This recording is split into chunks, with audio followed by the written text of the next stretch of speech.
Test, test, test.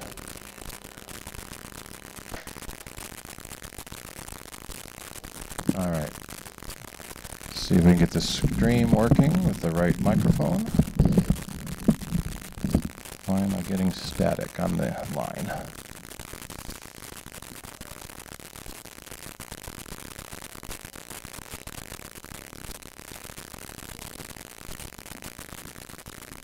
You don't have audio in your presentation, do you? No. Okay, so you don't need the audio.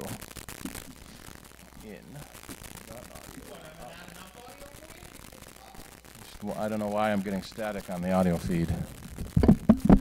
All right. Yeah. Maybe it's just my speaker.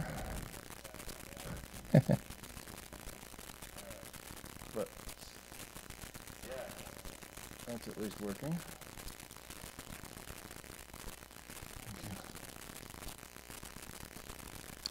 Alrighty, we lost Charlie. And we can do the opening as soon as Charlie makes it back.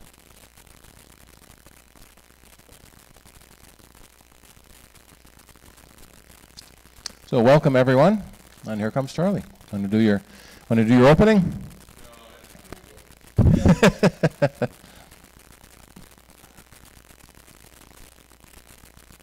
All right, so welcome to the Apple Cider June 13th general meeting.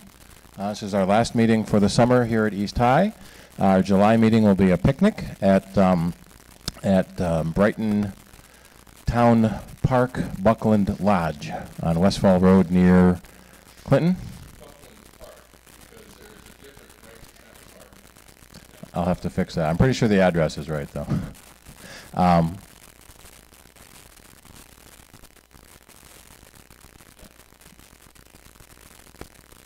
Yeah, so you have to go. You go in and you go all the way around and back and forth, and then you get to it.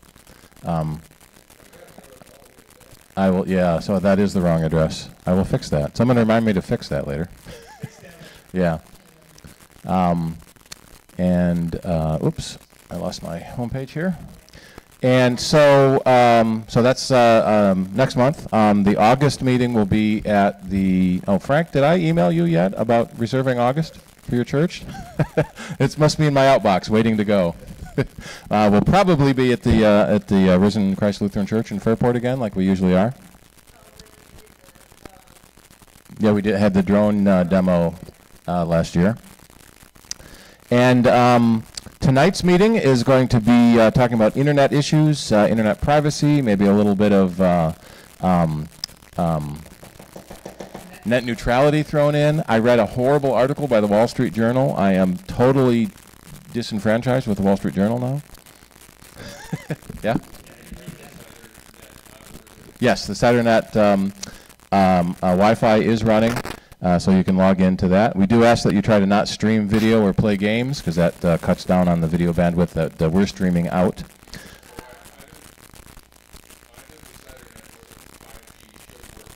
Yep. I'm on CIDERnet right now, and I'm still getting internet service, which is good. On our CIDER webpage, we have our YouTube video stream link, so we are streaming live video to the internet. So if you can't make it to a meeting, you can come to a virtual meeting with the live stream.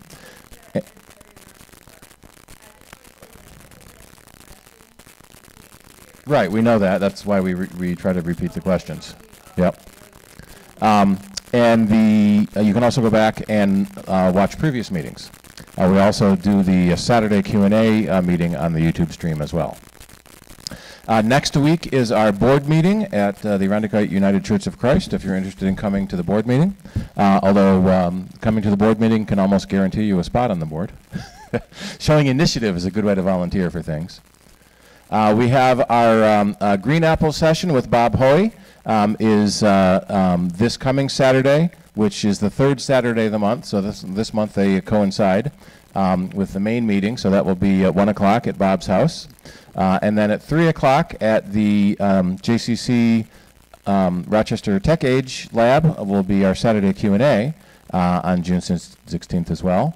Probably don't have to worry about snow weather. I should change that to a lightning thunderstorm weather. Although this is Rochester, it could snow. Charlie? I've got it picked up on my device. Yeah.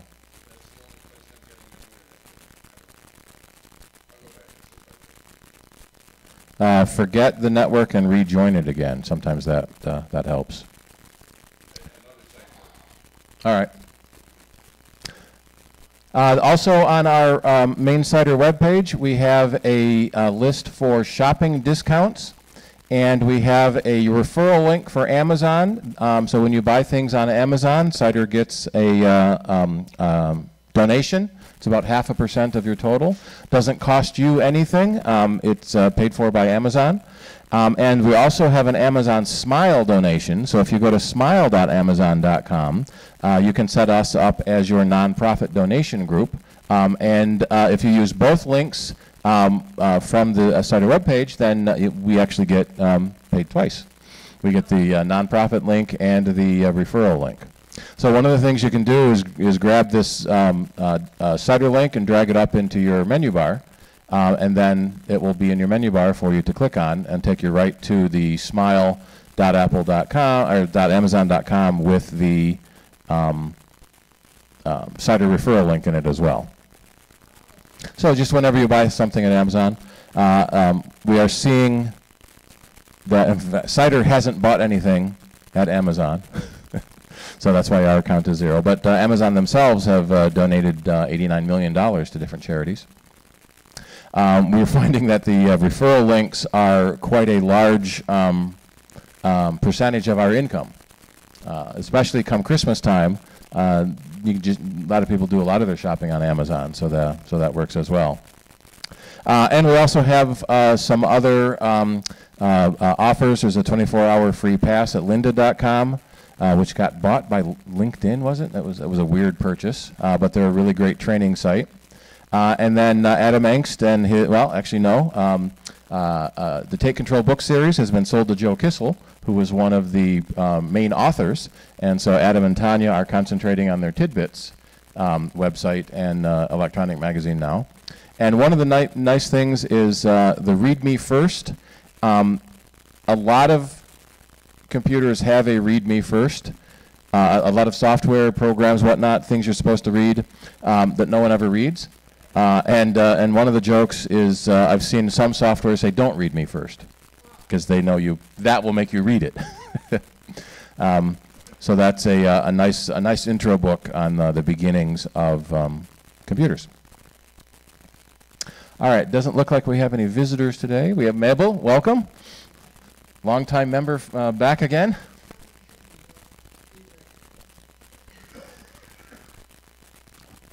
All righty.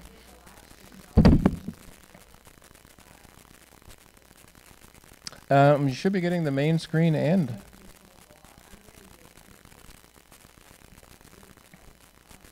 Yeah, should be everything. Are you getting the static on yours? I'm not getting, let's see, let me set my properties here. We're using the regular iMac. I'm not getting any pass-through static. That's weird. It's just like on sound bites. We change nothing and things work, things don't work. Second Life. Somebody's voice works without changing anything, and then it doesn't work. It's crazy. I don't know. I don't think it's the mic. If anything, it would be the iMic, the audio USB audio box.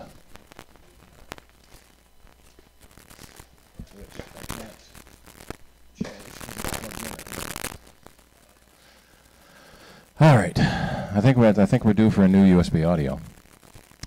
Alrighty, so that takes care of introductions. Let's talk about some of the hot news this week. And one of the neat things, Apple has their hot news index of things that started this month. Let's see, the biggest events of the past month was the Worldwide Developer Conference, where Apple announced new versions of macOS, iOS, tvOS, and watchOS.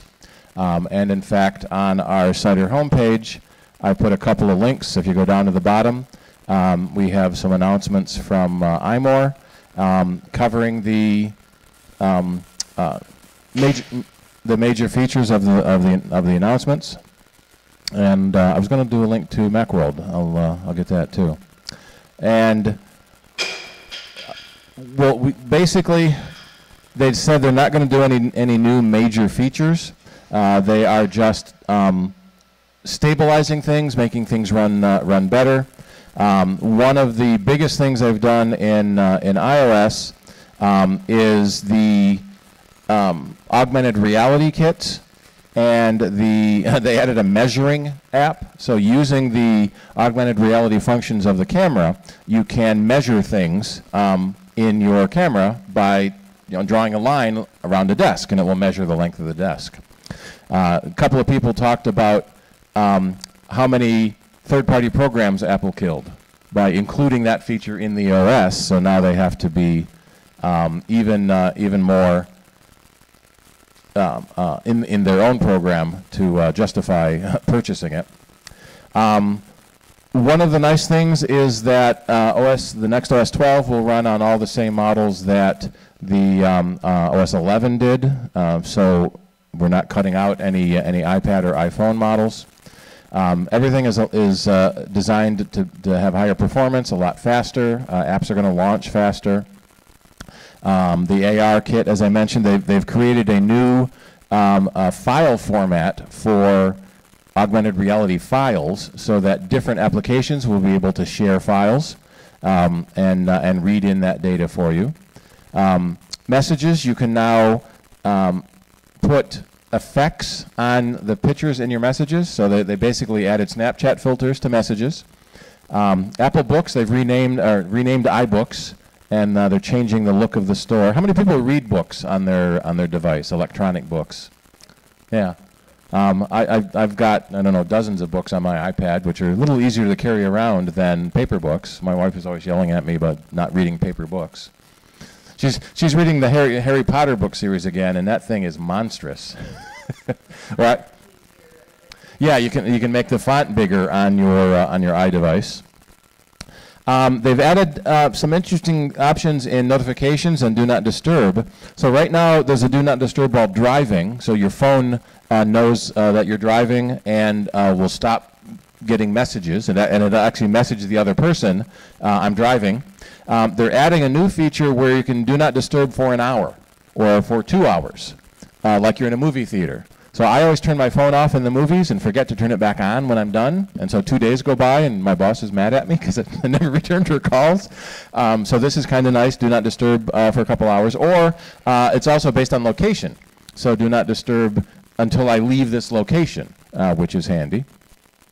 Some of these features other OSs have had for a while, but we tend to leapfrog each other, which is interesting. They've added more animated emoji, so now there's a ghost, a koala, a tiger, and a T-Rex, so that you can animate a face speaking. And the other thing they've added is something they're calling memojis, which, let me see if I have that other link here. You can create a emoji of yourself. So you basically get a cartoon version of yourself. Okay, here we are. There's the new emoji. Let's see. I've got to get this bigger. There we go. And you can make a cartoon animated version of yourself to send in messages.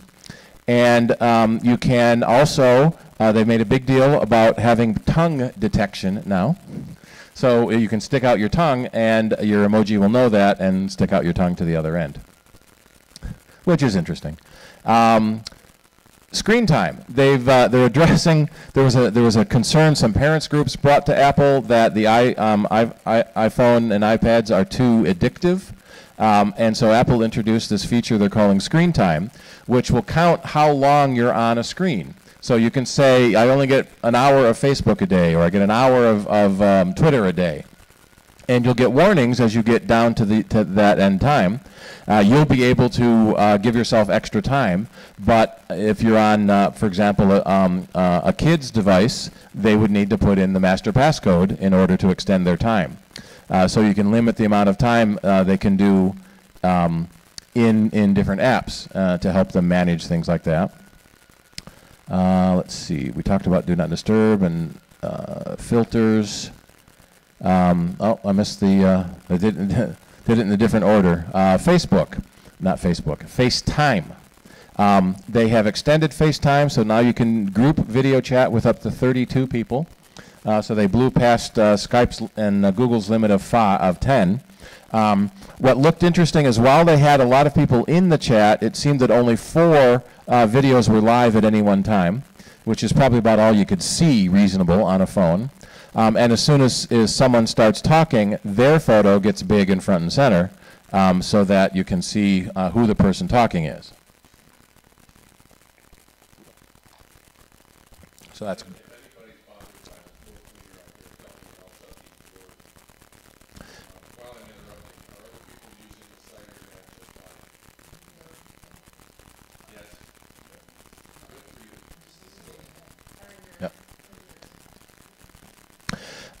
They've added some new things in watchOS. One of the things they added was a challenge feature, so you can challenge your friends to workouts and bike rides and exercising, things like that. So you can, it's kind of like adding Strava, which is one of the social exercise services.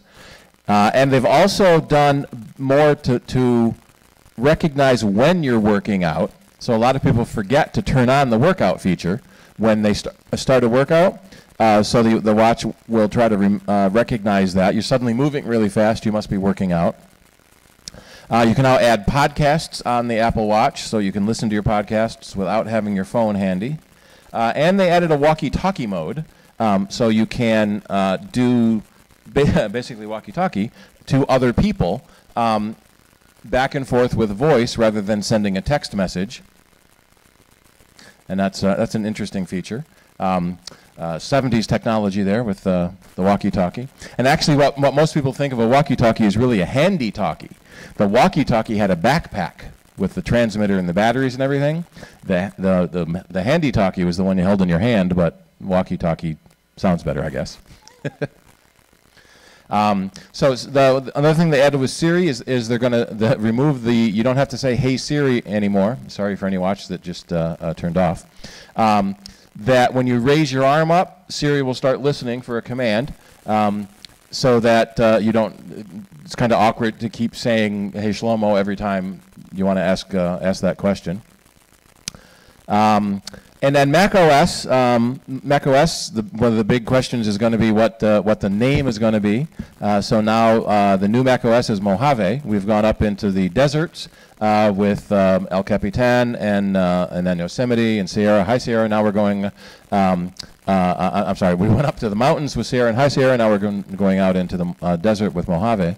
One of the new features is a system-wide dark mode. So everything is darker. So right now you can see there's a really bright white screen. If I was in a dark theater or dark conference room, that bright white screen is kind of annoying to the other people. So dark mode is going to be available. So everything in your screen's a bit darker. Dynamic desktops. So the desktop will show a different picture based on the time of day. And some of the pictures they were showing were of the Mojave Desert. And in the morning you get a bright sunlit picture, and as the day progresses, the shadows change, and at night you get a nighttime picture, which is kind of cool. Screenshots have been a little easier to manage. Instead of when you take a screenshot, you just hear the click and nothing appears to happen.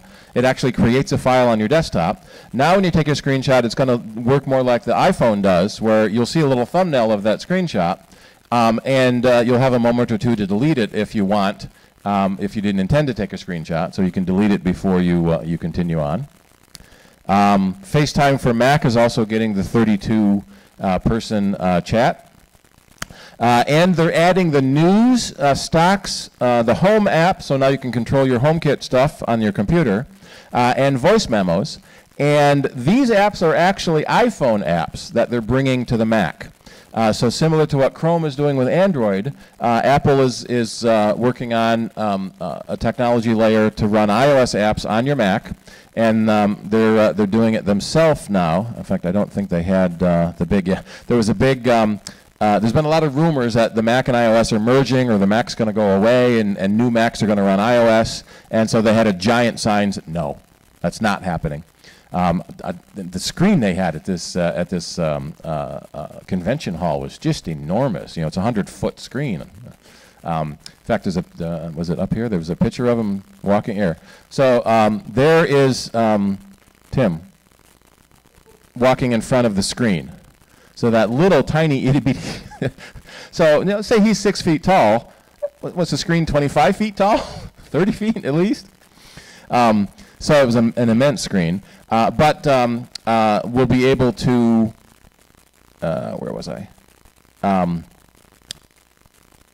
Run iOS apps in the Mac OS. Right now, it's Apple only apps and these 4 apps. But as the OS progresses, it's likely they'll open it up to any iOS app.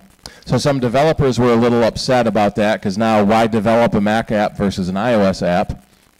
And the answer is the interface. The Mac is, you know, keyboard and mouse interface, and the phone is the touch interface and face interaction. So there's some really talented developers that have done some amazing things with the phone app when you don't have a keyboard, mouse, or joysticks. Sometimes we see just regular ports of games that use the 2 thumb controllers to try to mimic having actual joysticks, and they don't tend to work as well as a real program does. tvOS, they're adding Dolby Atmos. So if you happen to have a Dolby Atmos theater in your house, you'll be able to download those files and play them on. And they're adding a new thing called Zero Sign-In. So in tvOS 11, they instituted a feature they called one-time sign-in. So you sign in with, say, your Time Warner cable TV account, and all of the TV apps on your Apple TV will recognize that account and will play the TV shows. It used to be that every app would make you go to a website and type in an activation code, and it was just a pain back and forth. So that single sign-on worked out really handy. So now we're doing zero sign-on, and many internet services, including Charter Spectrum, that do internet and television, you'll be able to use your Apple TV box as your cable box. You won't need a standalone cable box. We haven't heard anything about when that's coming in Rochester, but since we have Charter Spectrum here, that is going to be happening. So that's kind of neat. So that also helps on that $10 a month rental you have to pay for a digital box on all your other TVs. And then one neat thing that I liked, the aerial screensavers. The Apple TV has some really beautiful screensavers around Earth. And they've added some from the space station. But my biggest question was always, where was that taken? You know, it's a picture of a desert. Which desert, or ice? Yeah, sometimes you can tell by landmarks, London and Sydney and Hong Kong and Dubai. But ice fields and deserts are hard to say. So now it's going to tell you where that photo was taken from. And on the screensaver itself. So there have been people that have figured out where all the screensavers are, and there's lists online of where the screensavers were taken from. And there's even there's a program you can get for your Mac that will download the tvOS screensavers and put them on your Mac. So if you like those screensavers on the TV, you can put them on your Mac as well. No release dates on any of the OSs other than this fall. We expect that iOS will come out in the September-October timeframe, like it usually does with a new phone, and likely Mac OS will come out in the October-November timeframe, like it usually does. Since this was the developer conference, they were letting developers get a preview of the new OS, and developers can download a developer beta now. In order to start testing their apps with the new OS and make sure that any new apps will be able to use it. One thing they did do, it's not in this, let me try a different page. The Mac model number, supported computers. The computers that support 10.14 Mojave, they have updated what computer, there it is, well, somebody's, what computers can work with Mojave, and it's basically 2012 and newer. So we did cut out and lose some of the older computers. El Capitan, or High Sierra, current OS can run on several 2008 and 2009 models. So if you have a older model, you might want to get High Sierra now. Even if you don't install it, you might want to get it just so you have a copy if you ever do want it. And the one of the other issues we're seeing is that it's likely a future version will only run 64-bit apps. Right now, when you open a 32-bit app on 10.13.5, it warns you that your app is not optimized. And developers are going to start needing to write 64-bit only apps for their Mac. So basically that means all the developers have to update their apps. We went through that in the iPhone world a couple years ago. And that's one of the biggest problems is with orphaned apps. A developer wrote an app years ago and hasn't bothered keeping it up to date. If that happens to be an app you use a lot, then don't upgrade. You can see what apps you have in that are 32-bit. If you go to About This Mac and then say System Report, there is a section called Applications, and this will take a minute to populate. And then you can sort by 32-bit or 64-bit. So you can see what applications you have. Let's see, here we go. So I'm going to sort by 64-bit. So ironically, can I make this big? No, I can't make the text any bigger. There are some Apple apps in this list, but a lot of them are very old games. The Adobe registration, the FileMaker we're using, so we've got FileMaker 11 as 32-bit. And so there are going to be upgrade issues that when you upgrade to the new OS, some of your really old apps may not work. One of the recommendations we like to make is keep an old computer with the old OS for your old apps, and then you can either take a second hard drive to put the new OS on, or a new computer that has the new OS. So we tend to like people that upgrade their computers before they die completely, because then you have your old computer with your old stuff just in case. All right, the keynote is available on Apple's website. If you want to, nope, I'm on apple.com. If you want to watch the, it was over 2 hours.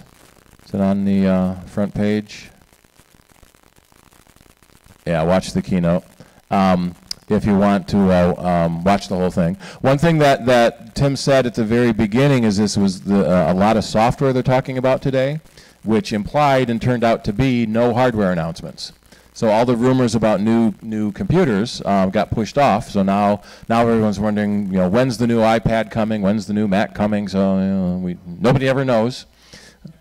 Probably September, but they might announce a speed bump on some of the models, whether they're going to announce a redesign. Now the next likely event is in September, but that doesn't preclude having something happening over the summer, especially with the lower end machines. There's been a lot of rumors that the MacBook Air, there'd be a new model with a much lower price, especially for education markets. So right now, $999 is the least expensive laptop with the MacBook Air. And if they can cut that down $100 or $200 and be in time for schools to order for next year, but it's almost too late for that already. Most schools put all their orders in before the end of the previous year. The big thing about the MacBook Air is it doesn't have the Retina screen. That's one of the reasons that it is less expensive. We expected when the MacBook 12-inch came out that would replace the MacBook Air. It's a 12-inch. It's lighter than the Air, and has the Retina screen. So one of the things when the MacBook Air came out, it was the lightest Air computer. Well, now there's a lighter one, but it still costs more. It starts at $1299, and that's a little high for an entry-level machine. So that's why they've kept the Air in the product line for that $999 psychological price range.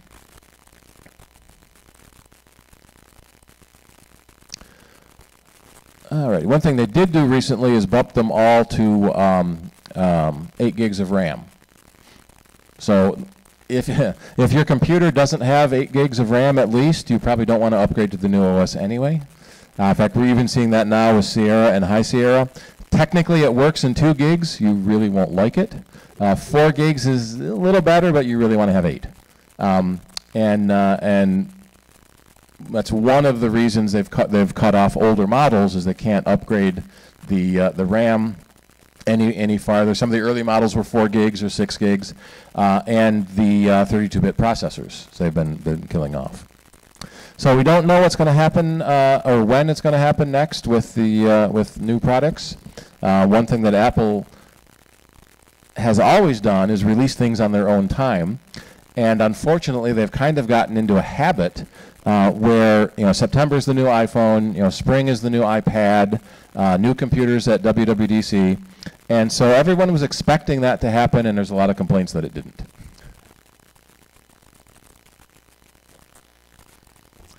Alrighty, any other hot news that happened this month that anyone wants to talk about?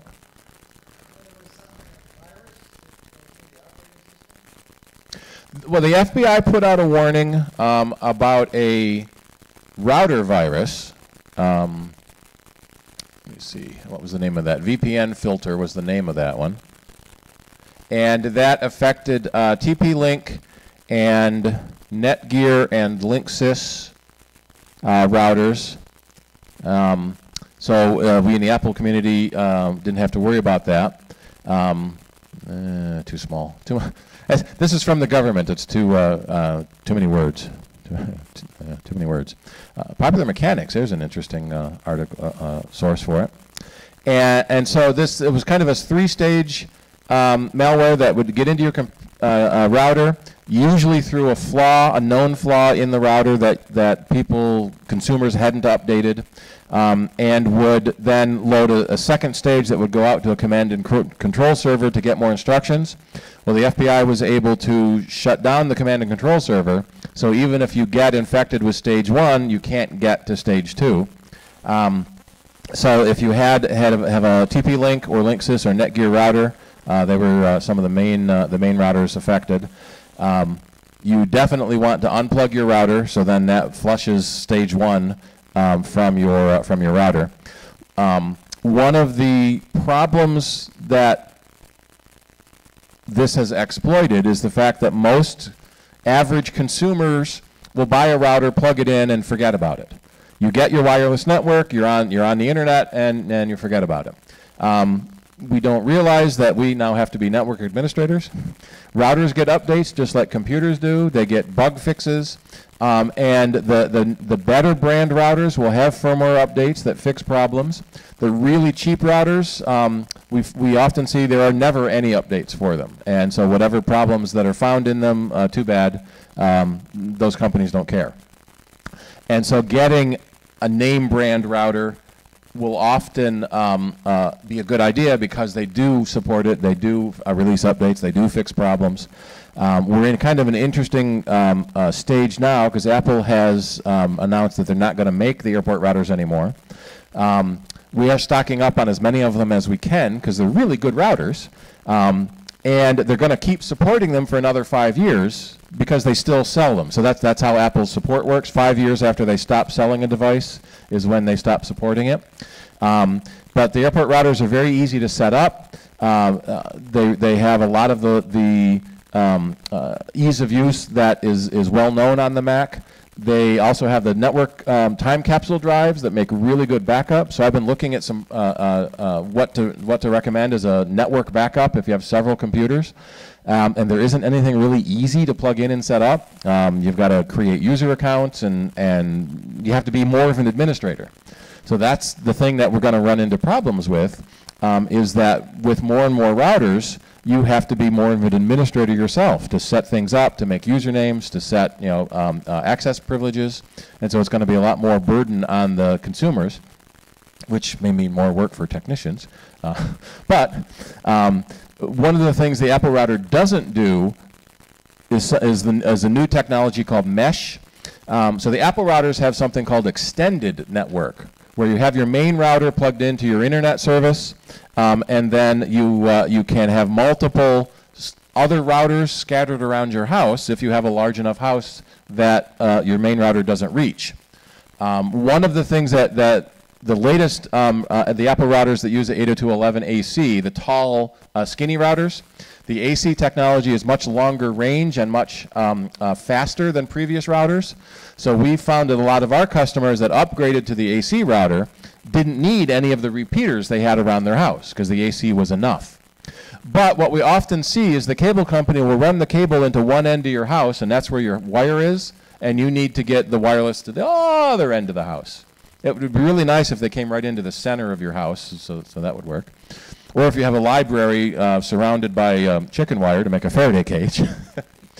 So these new mesh routers, Google has a router series, Eero has a mesh router series, where they automatically mesh together, and so you plug in, so you still have your main router that's plugged into your internet service, but then you plug these extra routers anywhere you need to around the house, and they automatically talk to each other and create a wireless mesh so everyone can get on the internet everywhere.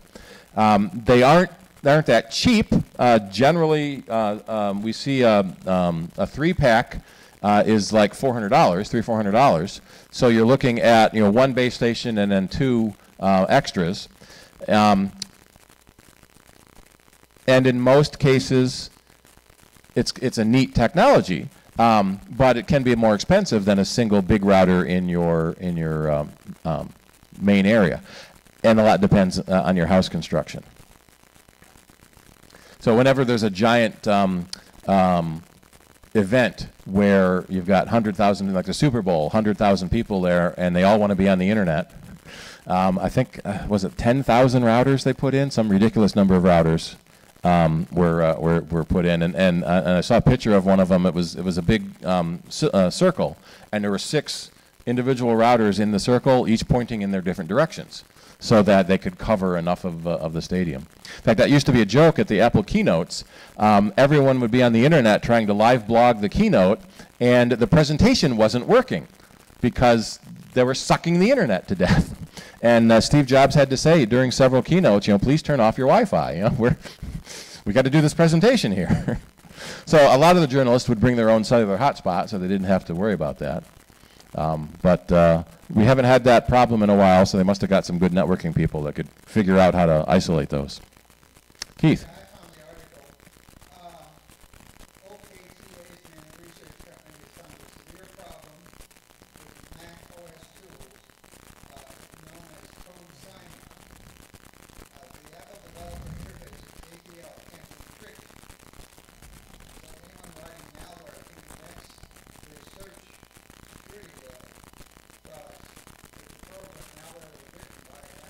Yeah, so there's something called code signing. So a developer makes an electronic digital signature on their code so that it verifies who it came from.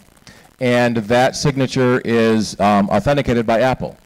There have been numerous occasions over the years where a rogue developer has taken someone else's digital signature and signed a malicious program.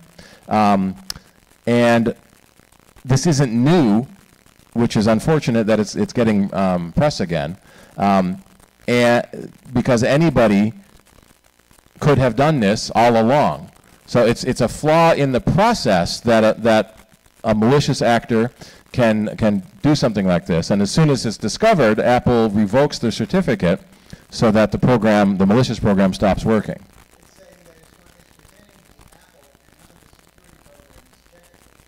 Right, because the code, the signature is valid. So I imagine Apple's going to reject that code signature shortly and create a new one. So it was originally, signed software was originally designed to prevent malicious software from getting into your computer.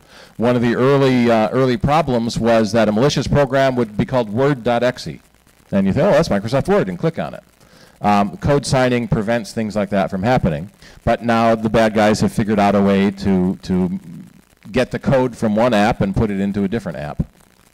So it's one of the latest threats that we're seeing on the networks. We've also had a surge lately in fake tech support. I don't know if we should be happy or not, but we're seeing fake Apple tech support now calling people, and we've had a couple of people bring in their PCs because Apple called them and said they had a virus. So I guess that counters all the Apple people that brought their computers in because Microsoft called them and said they had a virus. But generally speaking, no one will ever call you legitimately and say you have a problem because the bad guys have made it impossible to tell the good guys from the bad guys. And the fake tech support technically works as an ad on a website. So when you go to a website, and we used to say, don't go to seedy websites, the porn sites and the pirate sites. But now the bad guys figured out they can buy ads on Forbes and CNN and DNC. DNC got hit really bad a couple of weeks ago. We had a dozen people come in with malicious ads, and so a window pops up. There's an ad for tires, there's an ad for diapers, there's an ad that says you have a virus, call this phone number. It's just a window, it's an ad. Some of the scarier ones will flash the screen at you, they'll speak to you. Don't close the window, or all your files will be erased. They're all lying. What they can do is trick you into downloading fake software that gives you even more ads. They'll change your homepage setting. So when you open your browser, instead of going to Google, you go to a fake website that gives you more ads. And the more ads you get, the more malicious ads you're going to get. Or you want to, they'll tell you to call a phone number. And so since you're calling them, you kind of trust them a little more than a cold call for you. But quite frequently, the text in the messages are awkward grammar because they're generally not native English speakers. They don't know that Mac is not a company, and Mac is not an acronym, so MAC shouldn't be all capital. What's interesting is there was a malicious program called Mac Defender. It was one of the fake antivirus. That's another problem with fake antivirus, where you download a program you think is going to clean you out, and it cleans you out by stealing your money and telling you to call phone numbers and steal your money. In fact, that was one of the payloads, I think it was, of the VPN filter, where it would watch you log in to your bank accounts and drain the money from the bank while it showed you on screen all your money was still there. So every time you logged into your bank to check your balance, the balance was fine. But if you actually went to the bank and did it, the money would be gone. That's a really sneaky and sophisticated malicious program. Yep. Alrighty. Oops, I think I closed the wrong window. Let me open last. There we go. Okay, so good. I've only got one window on the web stream. Alrighty. So let's do some quick Q&A before our break. Anyone have any questions that have been nagging at them? Rick, got your hand up first.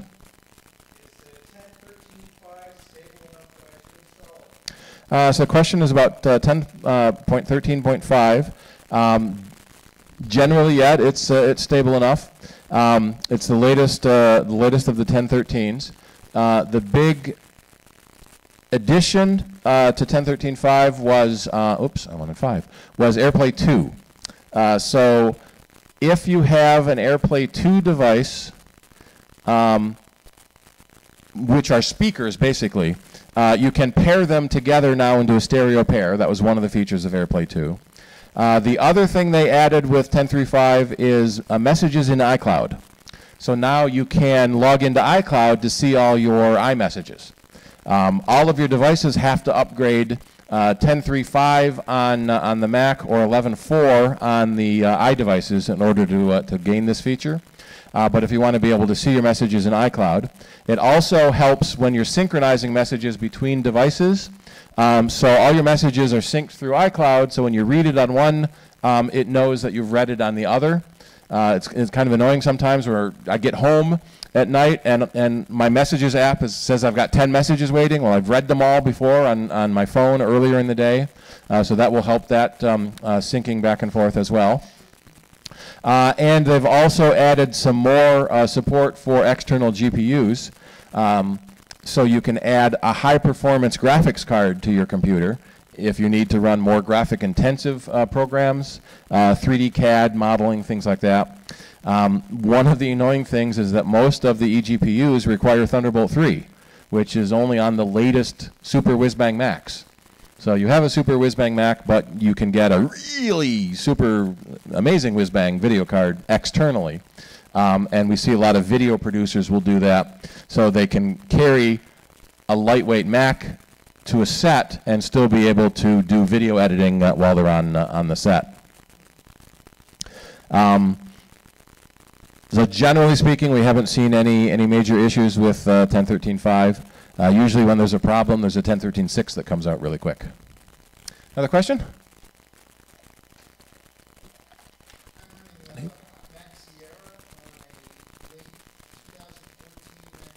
Mm-hmm.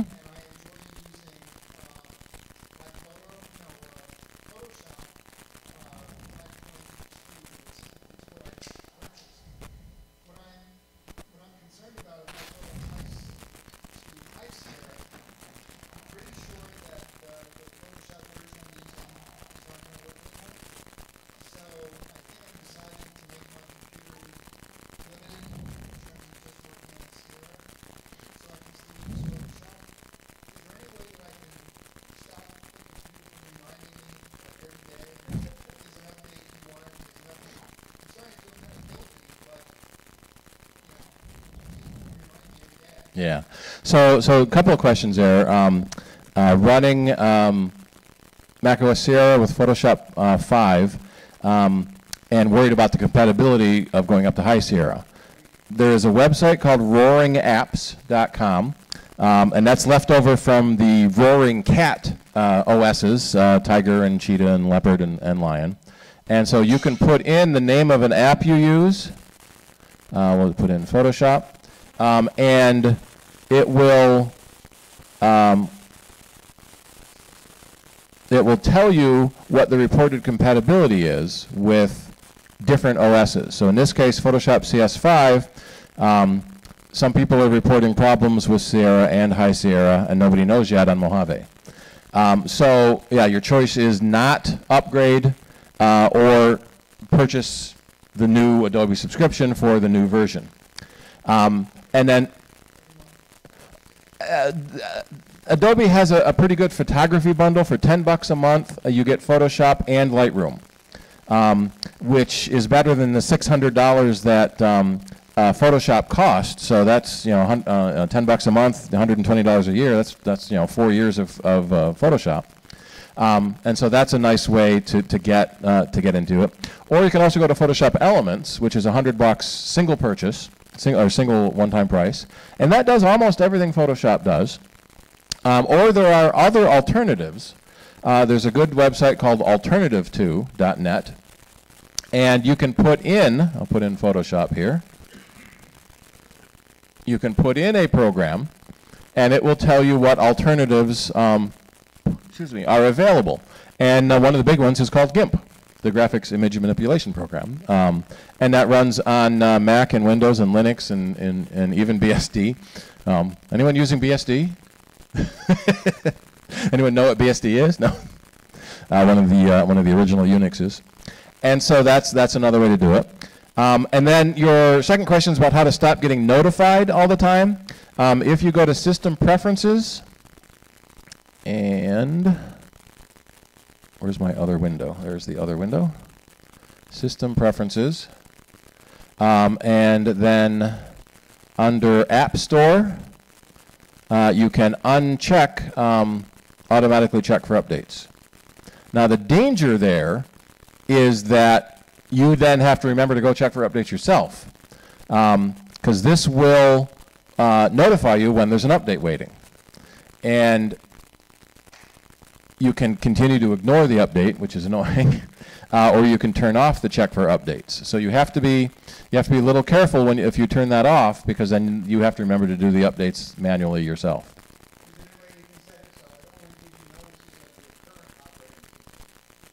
That's what it does now.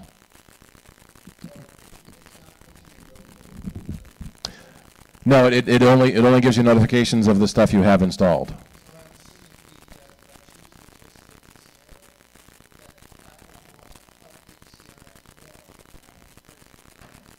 Yeah, they haven't updated Sierra in a long time anyway. Once High Sierra came out, they pretty much stopped updating Sierra. And it's likely to continue. Once Mojave comes out, they'll probably stop updating High Sierra. Critical security updates, they still have updated back a couple of versions, but bug fixes and feature fixes are pretty well gone for the older OSs.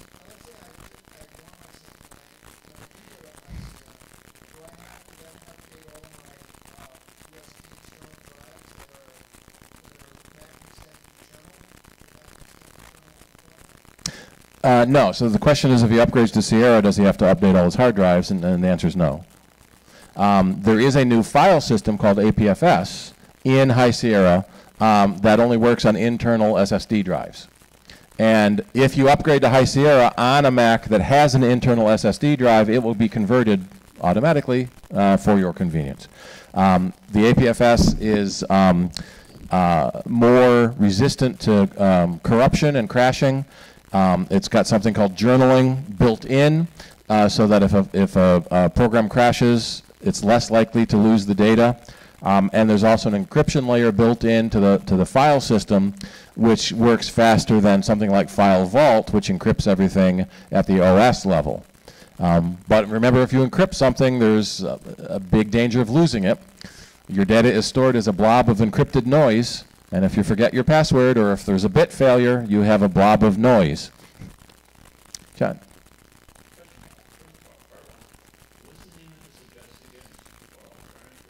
Alternative2.net is a website that gives you alternatives to commercial software. It will show you free software and open source software, and it's a nice way to find something that you don't need to pay a fortune for. And a lot of times, even the shareware programs, especially for photo editing and image manipulation, there's Graphic Converter and Pixelmator and Acorn. There's a dozen inexpensive shareware editors as well. So there's a lot of competition for Photoshop, especially.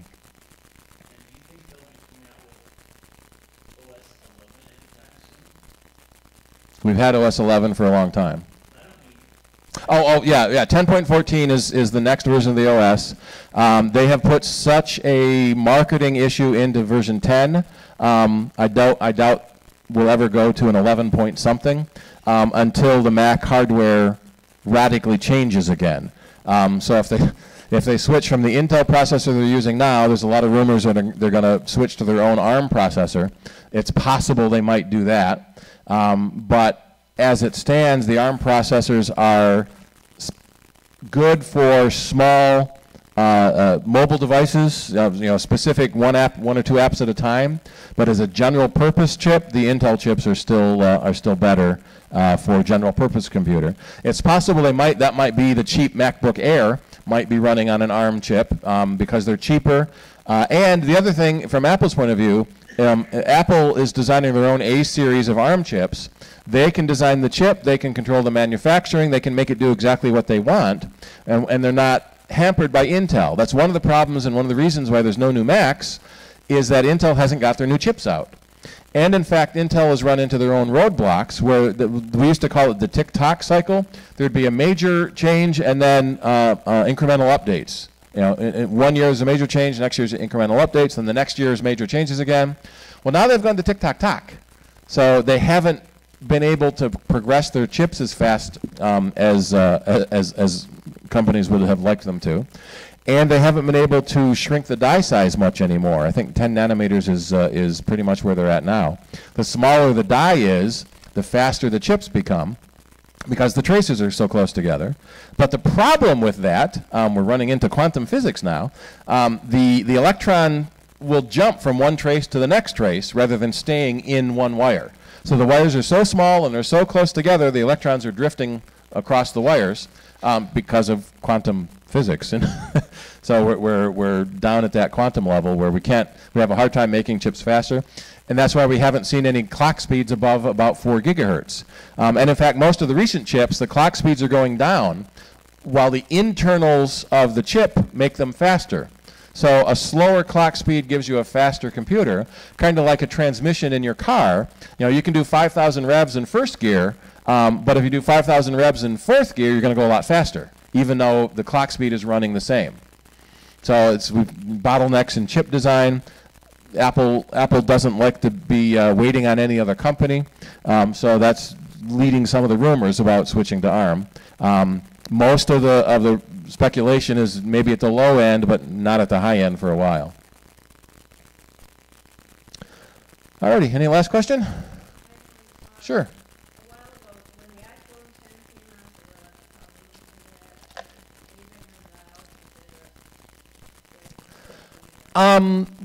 It wasn't that there were problems in the iPhone 10, it was just different. A lot of it was the difference in how the Face ID works. There were some issues in cold weather that the joke was that they tested them all in California, and as soon as they got purchased in winter, winter states, the face detection had a hard time working, the touch screen had a hard time working. They've been able to fix that with software updates. But in general, all the issues with the iPhones, the iPhone 10 have been resolved. The biggest issue is a user training issue. Without a home button, you have to learn new gestures for going home to different apps, for switching between apps, for bringing up your control center. So it's a little annoying to have to switch back and forth.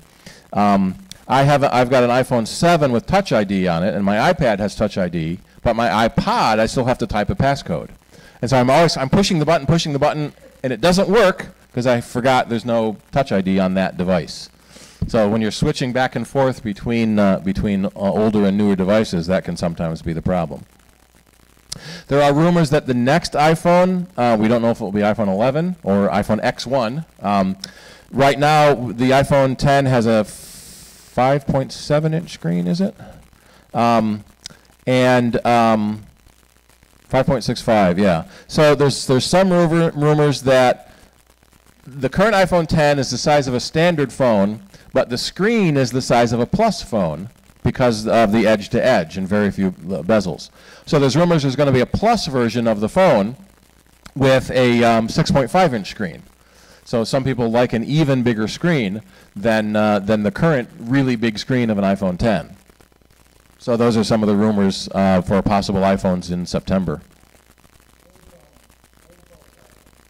Old folks, you get more screen, you don't get bigger screen. So that's a mistake some people make when they're looking at computer screens too. We see people that want a 15-inch screen because they think it looks like a TV. On the TV, the bigger the screen is, the bigger the image is. That's not the way a computer works. The bigger the screen is, the more screen you get. We used to call it like Excel columns. With a 15-inch screen, you can see the column, J. With a 18-inch screen, you can see the column M. And with a 30-inch screen, you can see the column Z. So you just get more screen. You can reduce the resolution of your computer and make things look bigger, but then they all look fuzzier. So that's part of your choice. Big and fuzzy or small and clear. On web pages, as a general trick, web pages and email and many programs, if you hit Command plus, it makes all the text in the page get bigger. So I can hit Command plus and everything gets bigger, and then suddenly it's too big to fit and you can't see what you want. Command minus will make it smaller, and Command 0 will make it what the developer originally set it to, the original size. So that's a handy shortcut, Command plus, to make things look a little bigger on screen. Yep. Yep. Yep. Well, no. So it's technically Command equals, because usually you need the Shift key to get the plus. That still works, but you don't need the Shift key. But we're used to saying Command plus and Command minus. All right, Mabel, and then I forget your name. Sorry, Nick. All right, Mabel.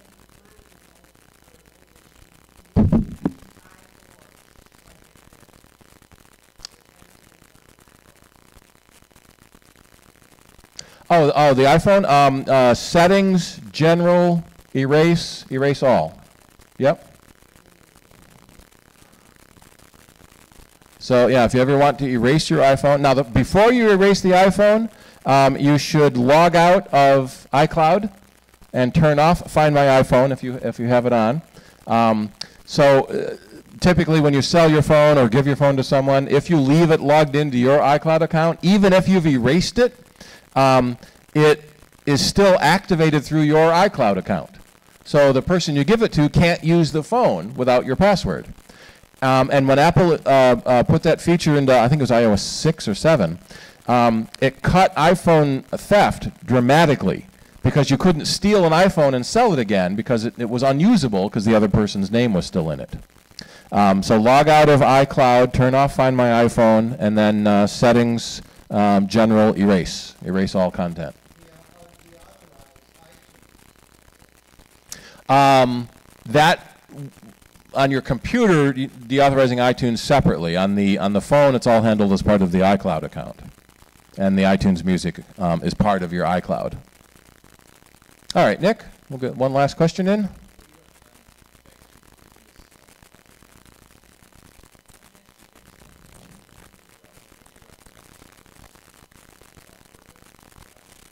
So the question is about recommendations for malware software. In general, viruses are non-existent on the Mac world, and they're a downward trend in the Windows world as well. So a lot of the antivirus companies have started going toward anti-malware also. So malicious software isn't technically a virus, and so programs have to be written differently. Malwarebytes is a very good program for finding malware on your Mac. They have a free version available for the Mac, and they have a pay version.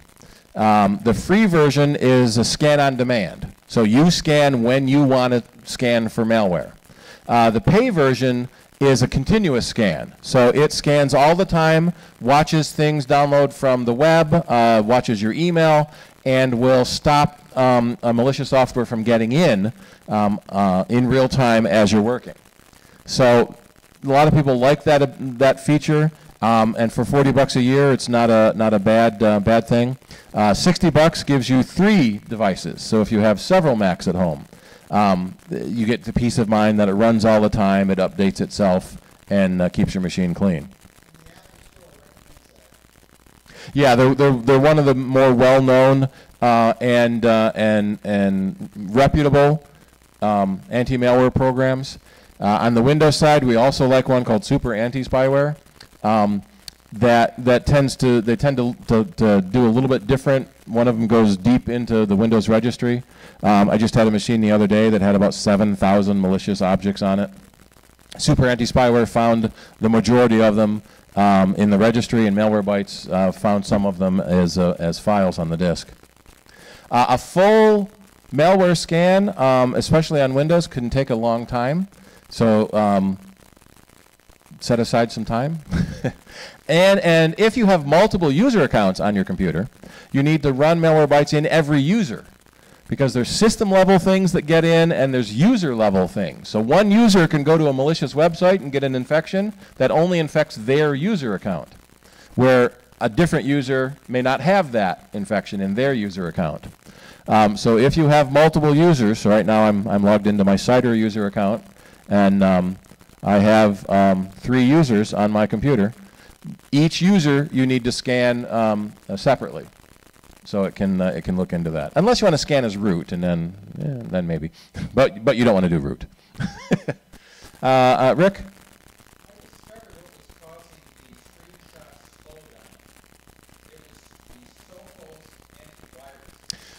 One of the, so the question is, tip is that his Sophos antivirus was slowing down his screenshots.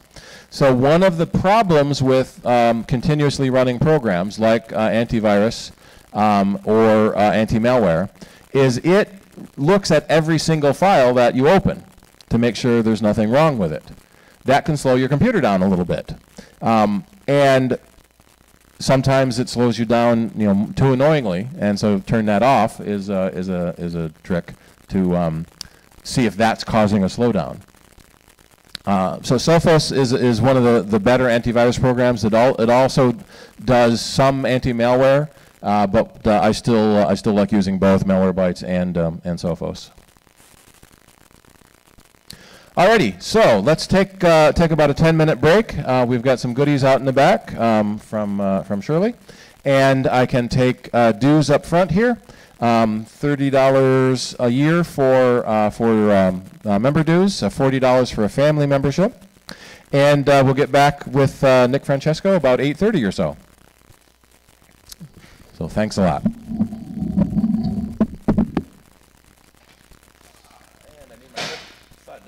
Stop the recording? We'll just leave it running. We'll leave it on that page. And I need my credit card reader, which is in what bag? This bag.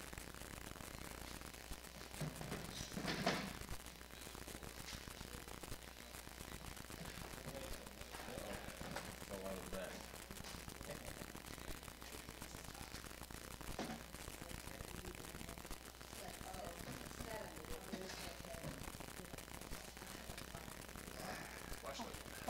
I'll talk. Yeah, smile, you're on internet.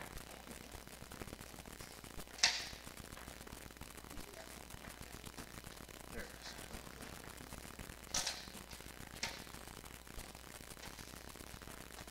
I almost hate that they're so small, credit card readers, because they get lost so easily.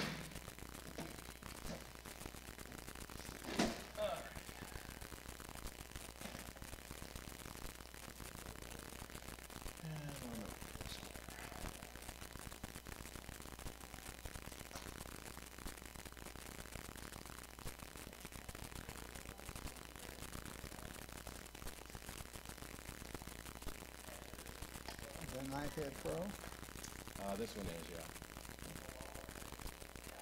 I like that you don't have to put batteries in the keyboard. This isn't the Apple keyboard. This one does get charged with the charging port. Well, I haven't had to charge it in weeks. Come on. Let's see. My phone will open faster. Hey, can I ask you a quick question? Because I didn't get your back Sure. question time. Is it possible to get a program that allows me to use an older OS on my computer? Because I still have Microsoft 2000 and Adobe Photoshop from a few years ago when I was on 8.2, 9.2. You have to have a computer that old to run that OS. So you can't get it. There are some simulators that try to run the older OS.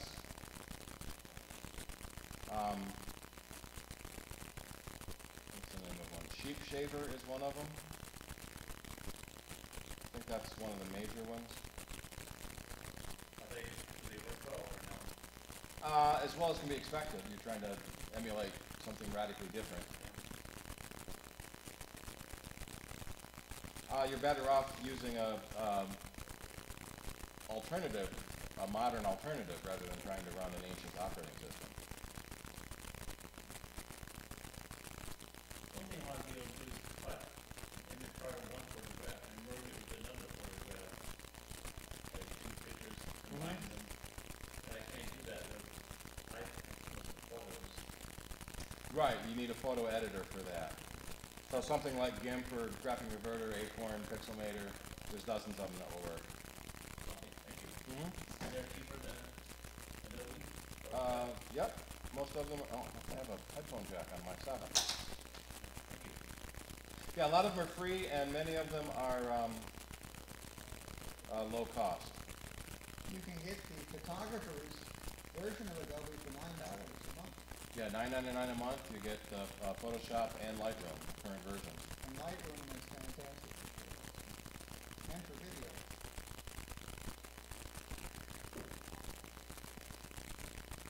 Anybody have a Lightning to headphone adapter with them? Well, this is working better now.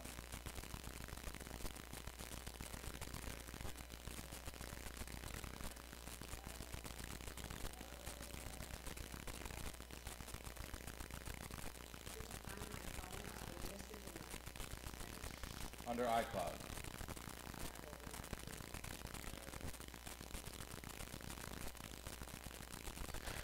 There we go.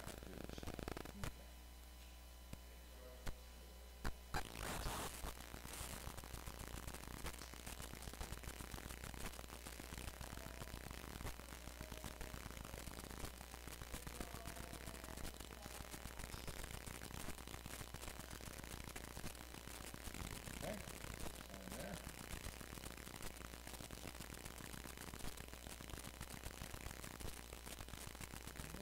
Good.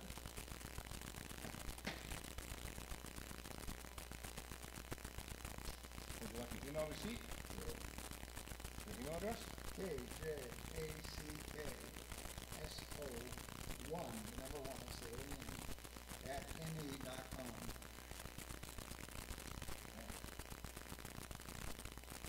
Alrighty. On its way. Now, I think this has to be roughly the time you need that. I should have checked that first, but I'll take your money. Well, it's either now or July. Yeah.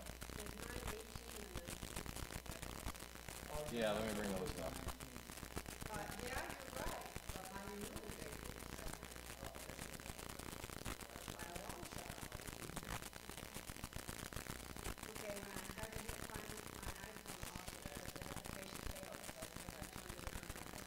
No, that means you're typed your password wrong.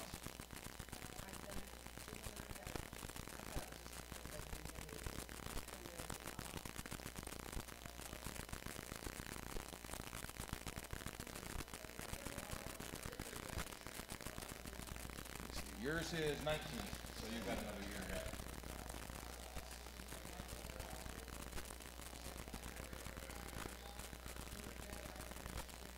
Oh, it is off.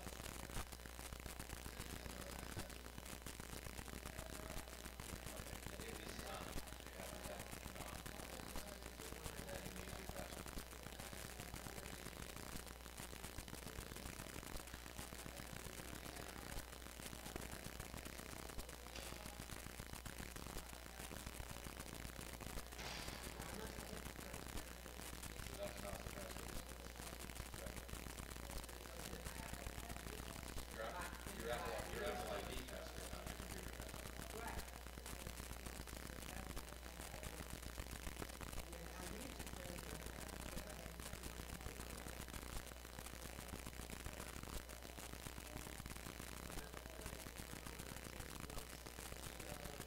We have to sign off on video. Right, yeah, that doesn't matter. You have to sign off. Yeah, you have to sign out of iCloud and turn off on that.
Yeah.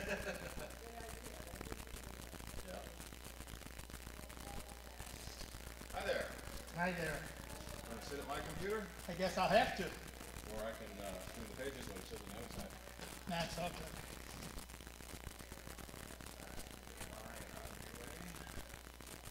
Go refill mine. Good.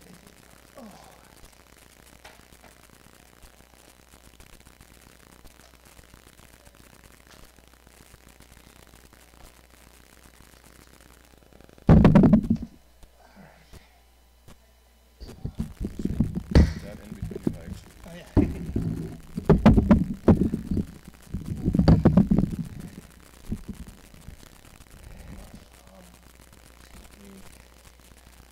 I'll let you do whatever you got to do. I mean, out of your way.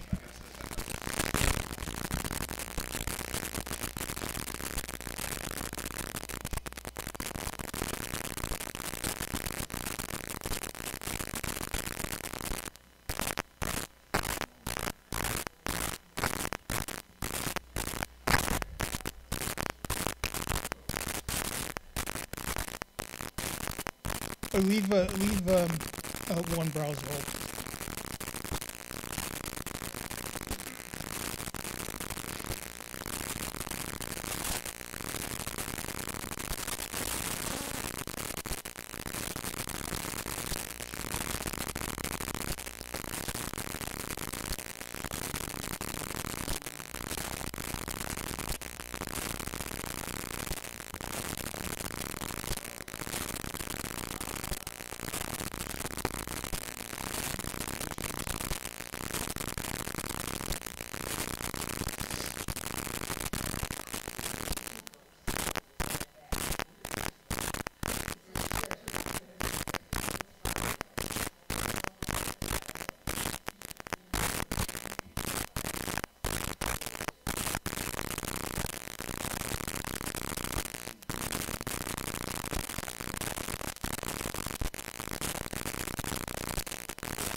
Well, it wouldn't hurt.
Not specifically, but I know they've been beefing up security in all the options.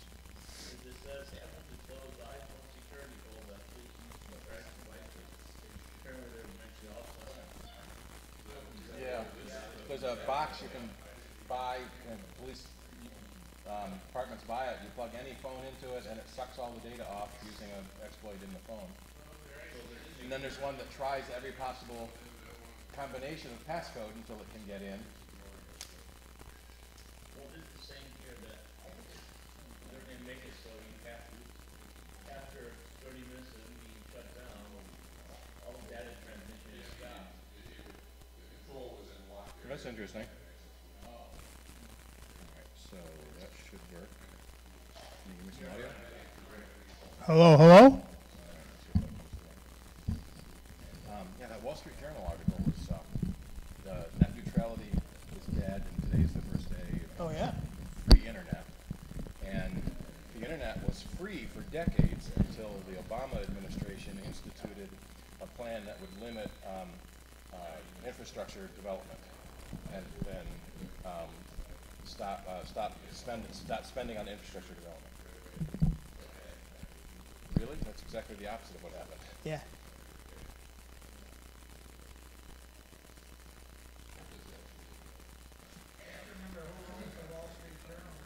Yeah. All right. I'm gonna get my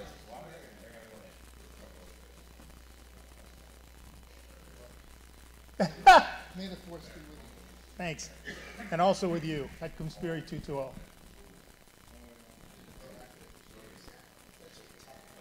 I, That's what we're talking about. I used to be in multiple, so I know all of this. me too. GCB for many years. What's that? Oh, yeah. I did time in the seminary. What? Excuse me, I spent time in the seminary. Beg your pardon.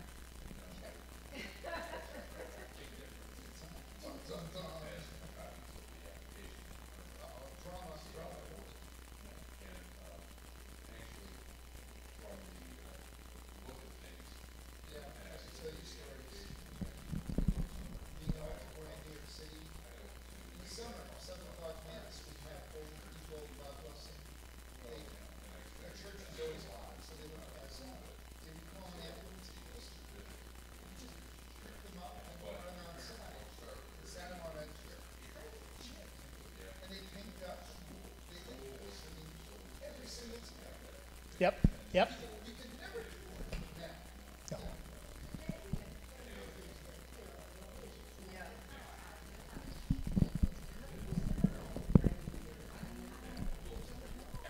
We didn't know we needed it. Yeah, we didn't know we needed it until I told us. And now we're talking.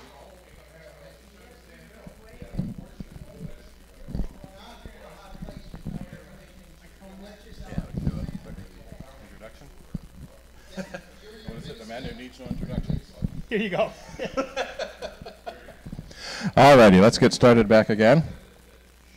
So we've got Nick Francesco is a longtime technical pundit and newspaper columnist and radio show host. I've probably known you for 30-odd years. Oh my God. I'm old. Yeah. But as young as I am, you're older than me? No. Yeah. Did everyone get signed in? We like to keep attendance. Thank you. And hopefully the warm weather didn't keep too many people away. And we've got quite a few watching on the stream, which is nice too. Alrighty, so let's wave to the camera. So without further ado, here is Nick Francesco going to be talking about internet privacy and if you can even have any. Right. Thank you. But before I get started, if you take a look at the lower right-hand side of the screen, you'll see that I've set this up to be, the copyright is actually a copy left. You can share this with anybody. Steve has access to it if anybody wants it. But you have to attribute it to me. You can't charge for it. And if you distribute it to anybody else, you have to share it under the same set of rules. Simple enough. I can't hear a thing. I apologize. Let me say one more thing. feel free to ask a question at any time, but I have tinnitus. And consequently, you have to be louder than the voices in my head, or I can't hear you. Yeah, I'll get this posted tonight. It's on the live stream now. It will be in the YouTube link. Thank you. Yep. All right, we're going to talk a little bit about net neutrality. We're going to talk about PII, personally identifying information, and how much of it you're actually giving away all the time. And the ways people can get at your stuff, and about the fact that most of you use Macintoshes. Steve already talked a little bit about fake warnings and scams, and all the stuff you willingly give away, not just on Facebook, but on every social medium, and how to fix at least some of it, and then whatever questions you may have that you didn't ask in the middle of the thing. But feel free to ask a question anytime. I have no train of thought. You will not be interrupting me. So let's talk about the net neutrality. They got repealed the other day, and there were really three big parts to it. The original rules actually laid out a regulatory plan, no? We still have slide 1. I don't know why. I see slide 2 here. Maybe that's the problem. Maybe because there's 2 slides. There's 2 slide 1s. Let's see. Yeah, we have slide 2 on the screen. I can make this one bigger for you, Thank you. and then they can see the slide on that screen. Are you looking at those slides? That's changed now. We're all good. Okay. The original rules that net neutrality worked under actually was a regulatory plan, and it basically addressed the internet. Broadband services were considered utility under Title II, if that matters, of the Communications Act, and it gave the FCC power over internet service providers. And that rule is now dead. And to be clear, these are the things that were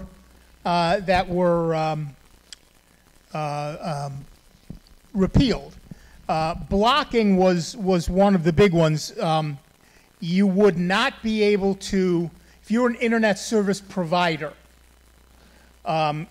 you could not block another company from sending content over your wires. Right? The other one was throttling. And, well, so here's the thing. Let's say you were, I don't know, an internet service provider who also provided cable content. Let's pretend that could happen. Under the old rules, under net neutrality, you couldn't block or slow down or charge extra for people who wanted to go to Netflix or Hulu or YouTube or any place else. Now they can. So if Spectrum, Charter Spectrum, wants to, they can now say, I'm sorry, we can't let you go to Hulu or Netflix without paying this extra charge. Now, to be clear, all the major carriers say they have no plan to do that. No current plan. No current plan. Right. So, however, you can see links to all of their statements on this stuff for each of them. You'll be able to look at those. Basically, Comcast, Verizon, and whatever the AT&T and Time Warner merged company is going to be called, say they have no plans at all for blocking, throttling, or paid prioritization. Spectrum, however, says that they won't block or throttle, but they make no promises about paid prioritization. What a shock that is. ISPs are, however, required still by law to disclose paid prioritization publicly, so we'll find out about it happening as long as those companies actually pay attention to the law. And the site at the bottom there, which is stopthecap.com, Phil Dampier, a local fellow who does that site, There's all kinds of news on there all the time about this stuff, and the lead article, at least as of this morning, was all about this kind of stuff.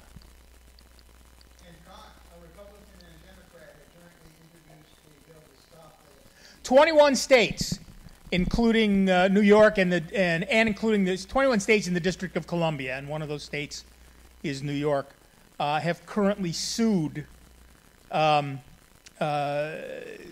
stop the repeal. The other problem, of course, is that states can, so far at least, institute their own laws. So even if the repeal goes forward, New York, California, the 21 states in the District of Columbia can all say, well, our rules are going to be different. So right now, everybody's, all the main internet service providers are sitting back because they don't want to institute a bunch of stuff that they're going to have to change or change it by state or whatever the pain in the neck that's going to be. So right now, that's the way that stands. However, if the repeal goes through, it will be perfectly legal for any internet service provider to block sites it disagrees with, either because of the content they provide in terms of it being a rival to the content they provide, or because they don't like your politics, or they don't like your religion, or they don't like anything at all about you. So they'll be able to do anything they want in terms of that.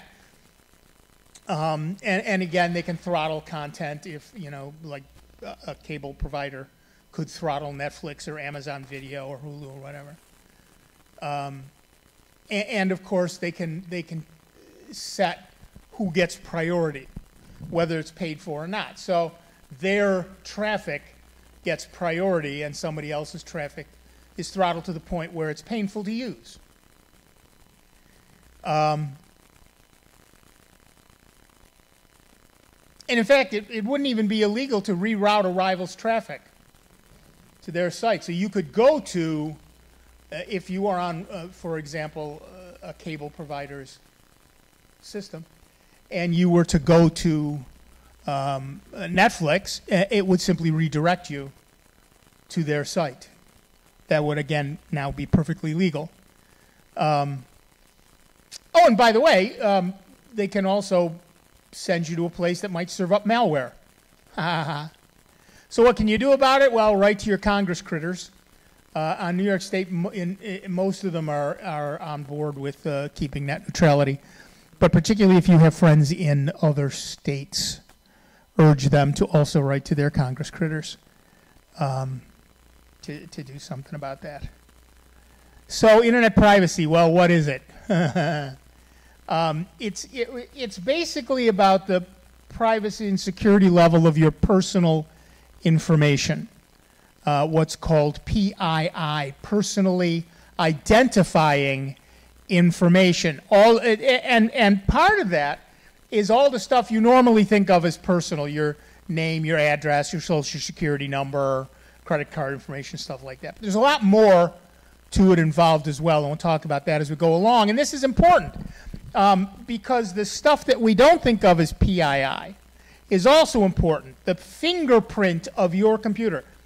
Every computer has a unique fingerprint.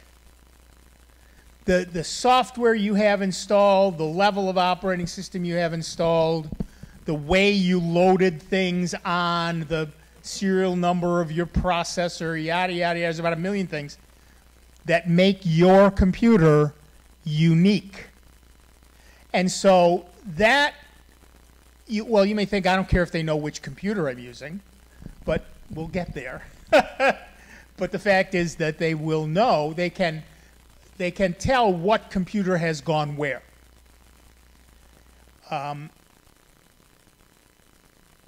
And let's also not forget that a lot of the data we think of as non-PII is your security questions, things like your mother's maiden name and your first dog's name and all of that nonsense. That's all important as well.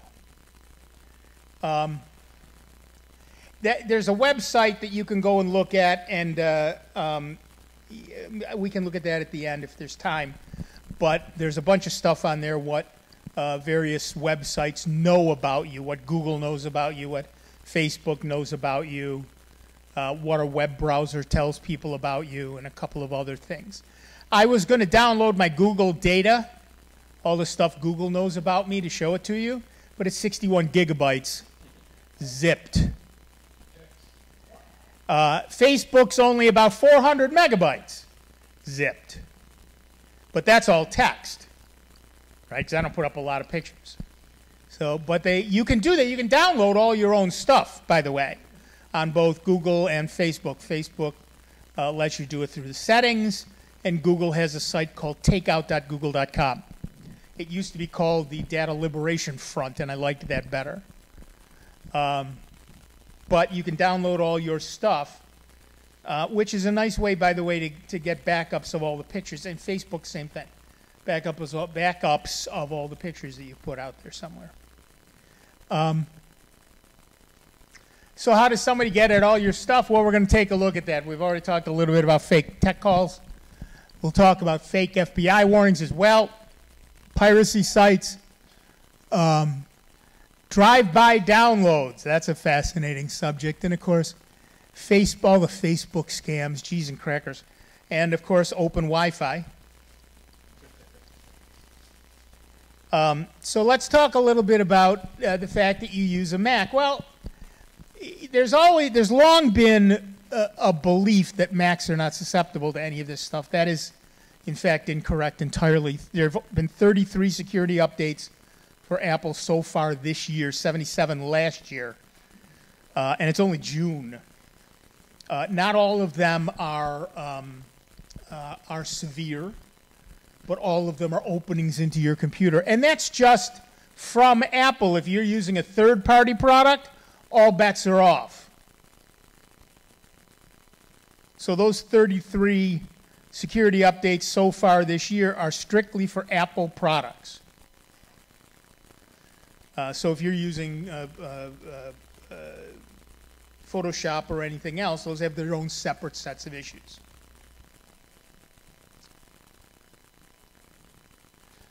So fake tech support, you get a call, it's tech support. We're from Microsoft, we're from Apple, we're from Google, we're from the company you work for, there's something wrong with your computer. Let us in. Do not do it. Nobody is going to call you.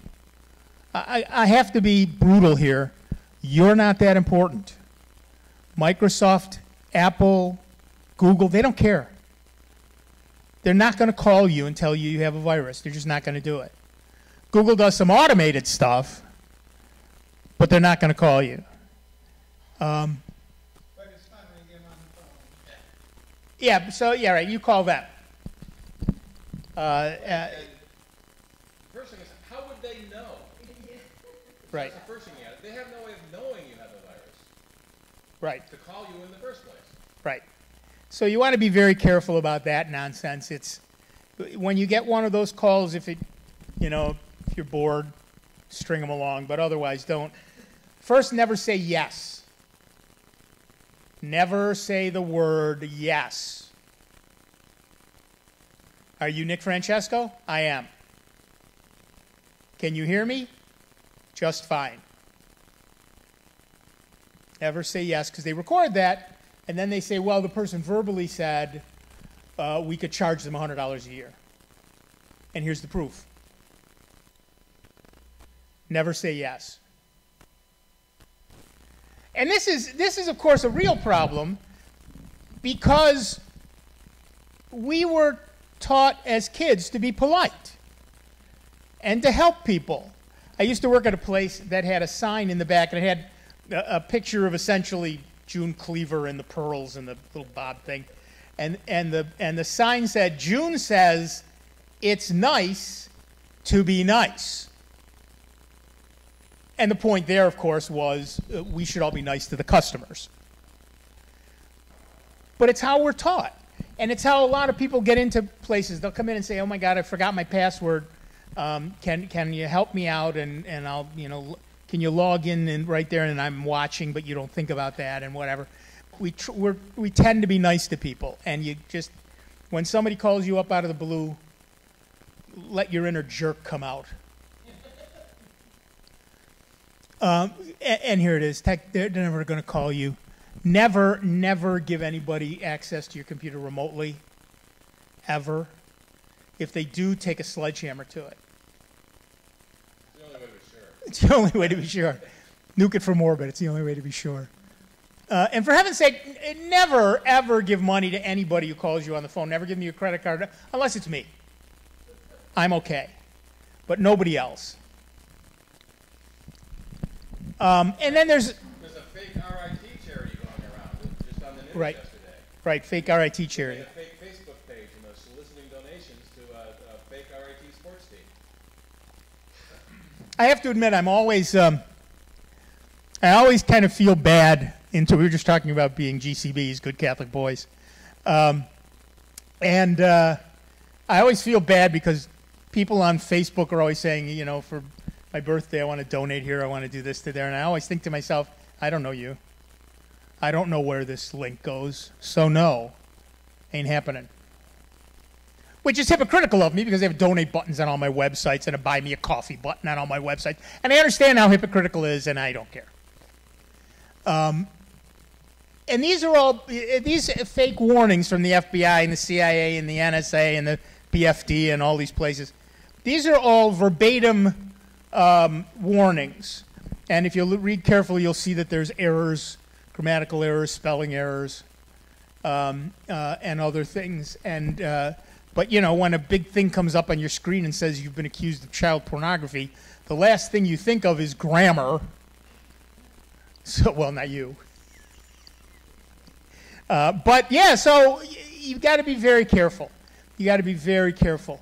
None of these things are right. The FBI, that's not how they find out you've got child pornography or software that doesn't belong to you or any of the other nonsense. That's simply not how they find out. They show up at your door with guns. They don't show up on your computer with pictures. So never believe those. Then there are the Facebook scams, and there's a million of them. They give stuff away. Hey, we're giving away free iPads. Bill Gates is going to give $1,000 to everybody. Blah, blah, blah. The theory is we're all too smart for that, but the reality is we all get caught sometimes. Just in case it's real. Just in case it's real, I better click. Viral videos are a problem. And the notice is to update your player. Don't update your player over Facebook. And get a Facebook custom profile. Something that looks different from everybody else's profile. There's an app for that. So download it today. No. Do not. And who's been viewing your profile and who unfriended you and who refriended you and who's your best friend? And no. All of those are fake. Don't do them. And I'm using Facebook as an example because I don't do a lot of social media, but my daughter's on Facebook, so if I want to have any contact whatsoever with my own child, I will be on Facebook. But this is for all of them. They all have the same similar scams. And then there's the things like the birthday games. You know, when your first name is the month you were born, your middle initial is the day you were born, and that stuff. Wait a minute, isn't that part of your security questions? Or the security that people ask you when you go to a place and use your credit card or some other piece of information? Don't they, or to your doctor, don't they ask you your date of birth? You just gave it to everybody on the internet for free. Congratulations. And we see other things like that, of course. There's the name games. What's your mafia name, or what's your elf name, or whatever. And so they give you 3 columns. And really the only thing on those columns should be you're an idiot. Because that's what they're for. They're there to get your name. They get your first name, they get your last name, and they get your middle initial, which you may not have put on Facebook. But now they're awfully close to who you are, and most of the time people only use those 3. The first name, the middle initial, and the last name. So they know who you are, they get that information from you, and in the meantime, oh, by the way, you not only gave somebody that information when you played the game, you then give it to everybody else on earth because you put it on your Facebook page. Don't play those games. Oh, the phone number game. This is one of my favorites. Your first phone number. Who remembers the very first phone number they ever had? Sure. I remember mine, and I'm not going to tell it to you. Klondike 5728. Mine was 6. Mine was Mabel. Can you give me Nick? Yeah. Yeah. But the thing is, you know that all those old phone numbers are in databases, right? They can get you from, they can get who you were as a kid from that old phone number. So they look up my old phone number, and they then can say, oh, that was at such and such a home.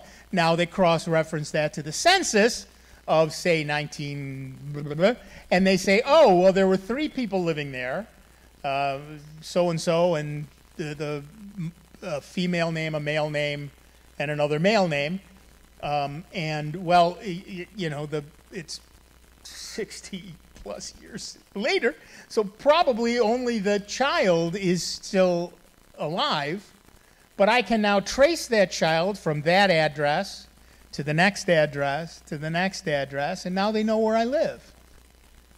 So now they have your name, they have your age, they have where you live, and if you remember, they've got the fingerprint of your computer.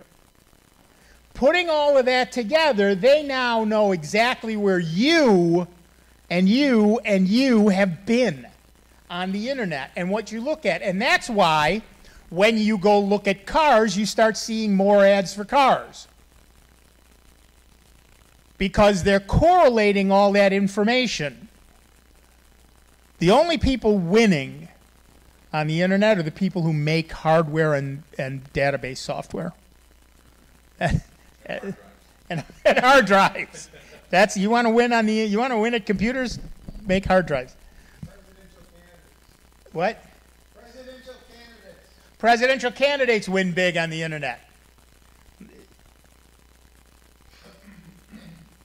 So you want to be very, yes.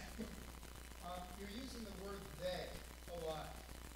Can you say who are they exactly? Yes and no. They encompasses a whole lot of people, right? Facebook wants your data. Google wants your data. People in Russia want your data. Absolutely. Why do they want me? I mean, Do you have a credit card? Oh, I want that. I want that. I want to sell that to somebody else. I want to be able to drain your bank account. Only $40 in it? You know what? I don't care because it's automated. I set that up, and that's $40 I didn't have a minute ago. Thank you very much. I get this question I usually get from students at RIT. Why do they want me? I don't have. What they have is a pristine credit record. I can now take out a new credit card in the name of, I won't say your name over the internet here, but I could take out a new credit card in your name using the old credit card. I don't even have to take your money. I use the old credit card as proof that I'm you because I'm signing up remotely for a new credit card. And now I've got that new credit card, and I run that up to the max, and then I take out another credit card, and I run that up to the max, and another credit card, take them. Guess where all of that comes back to? Now, yes, we all have, I hope we all have, our banks giving us the protection. I got a call from my bank one time that said, did you just buy 6 fur coats in Florida? No. All right, we're canceling your credit card, and we're not going to charge you, and that charge will not go on your card. Thank you very much. But that protection does not extend to me taking out a credit card in his name. Another credit card in his name. He gets that credit card bill. Because don't forget, I not only know now his name and his credit card information, I also know his address. So I can have the bill sent there. And let's say the credit card company looks that up. Oh, yeah, Dave lives at this address. And oh, okay, yeah, it's legit. Consumer Reports recommends you go to the free credit reporting Yes, you can, but that's locking the barn door after the horses escape, right? So because if you freeze them ahead of time, then you can't use your credit either. But then you have to get it released every time, and you know, I'm not going to stop at Burger King and make phone calls. Could you release my credit card so I can buy a soda? I'm sorry, Nick, but it's not every time you use credit cards. If you want to take out a new loan account. Oh yeah, you can do that part too. Yes, yes, you can do that too. Also, Krebs, if I'm getting his name right, Brian Krebs, listed a fourth one too. And right now I can say his Imodium, but it's not quite that. But, so it's the three you've heard of and one more. And you can do those, and then you're right, if you need to take out a loan or open a new account, then you can have a little. Right, you can go to Experian and whatever the other two are, the other three are, and just freeze new accounts and stuff like that. Yes. Do you talk about Credit Karma later? I did not talk about Credit Karma, so go ahead. So Credit Karma is a free service you can sign up for. Yeah, Credit Karma is a free service and a free app you can sign up for that you can watch your credit report. So they talk about getting your credit report free once a year, but this is like every month. It shows you your credit updates. You can watch how your score change. Thank you. You can watch how your score changes based on your payments and your new loans. And charges for the previous month, and you can see if a new credit card shows up on your account without you realizing it because it's tied to your Social Security number. So that's a nice thing to be able to look into, and it's completely free. You do then get offers for lower interest rate credit cards and lower interest rate loans, which might be good, but it's a nice way to keep tabs on your credit more than once a year.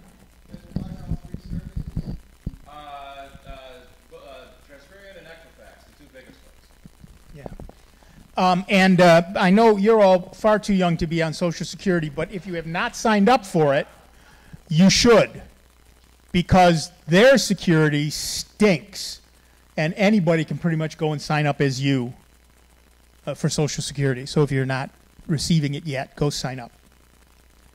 That's important. Even though you're not taking it, you should sign up anyway? Yeah, you go to the website and reserve yourself, essentially, is what you're doing. You can see how much they'll pay you if you retire now. Zero. Right. Or if you retire at 62 versus 65 versus 70. So it's kind of neat just to see that information anyway. Right. And that would be a lot of these, Yeah.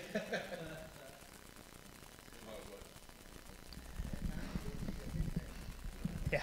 you wait till then to start. There's also sharing traps and like farming. Interestingly enough, you get sharing traps. For example, you'll often see something. I'm sorry, what did I take? For example, you'll see things like such and so share Joe hates blah blah blah who loves to eat pineapples. Photo, whatever, right? So you share a photo, you share that other stuff. Well, the thing you have to remember is that when you share those photos, that information goes to Facebook. That's how they know which way you lean politically. It's how they know which way you lean emotionally. It's how they know which way you lean in every category. Because you share cat videos but not dog videos. You're a cat person, we should send you coupons for Meow Mix, but not for Purina Dog Chow. So they do. The other thing is,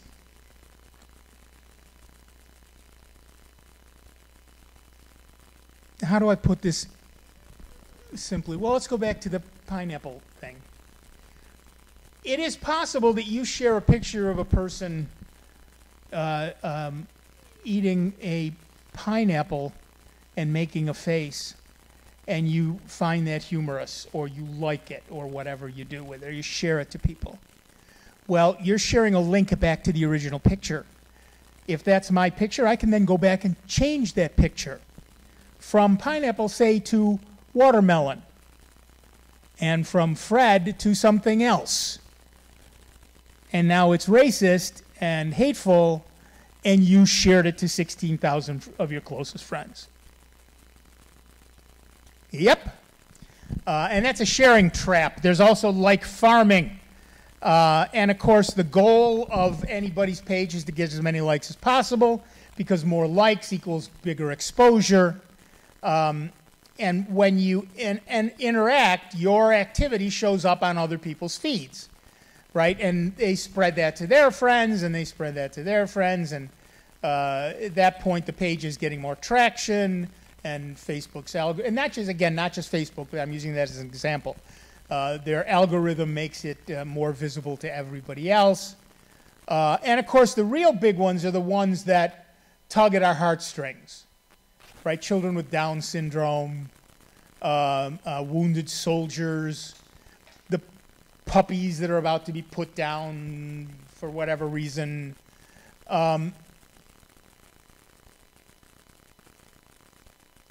Okay, two things. First, almost all of those are fake. And that doesn't mean your friend made a fake thing, they got caught by it. And secondly, the whole point of that is money. Because almost always, at some point, those you will see in your feed, we know you love dogs that are about to be killed. They don't put it this way. We know you love dogs that are about to be killed. Here's a link to donate. Well, who are you donating to? You don't know. But it's a link for dogs who are about to be killed. I love dogs. I'm giving them money right now. And they only need a couple bucks each from 1 million people, and they're doing okay.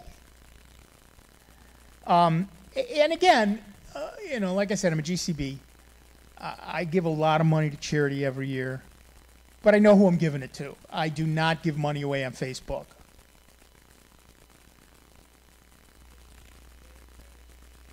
I'll just leave it at that. LinkedIn can be a form of cancer because they'll try to get your address book and they'll send out to everybody in your address book that Keith wants to link with you. Yep. Yeah, LinkedIn. They're all, like I said, I've been using Facebook, but it's all of them. Instagram, LinkedIn, Twitter, everything. Then there's click and wait. You may have seen this. This is great. Click on this picture and wait. And of course, if you ever did click on it, nothing happens. You can wait till doomsday. Nothing will happen, except in the background, you've now downloaded some sort of malware. Because that's what clicking on that link does. So don't click and don't wait.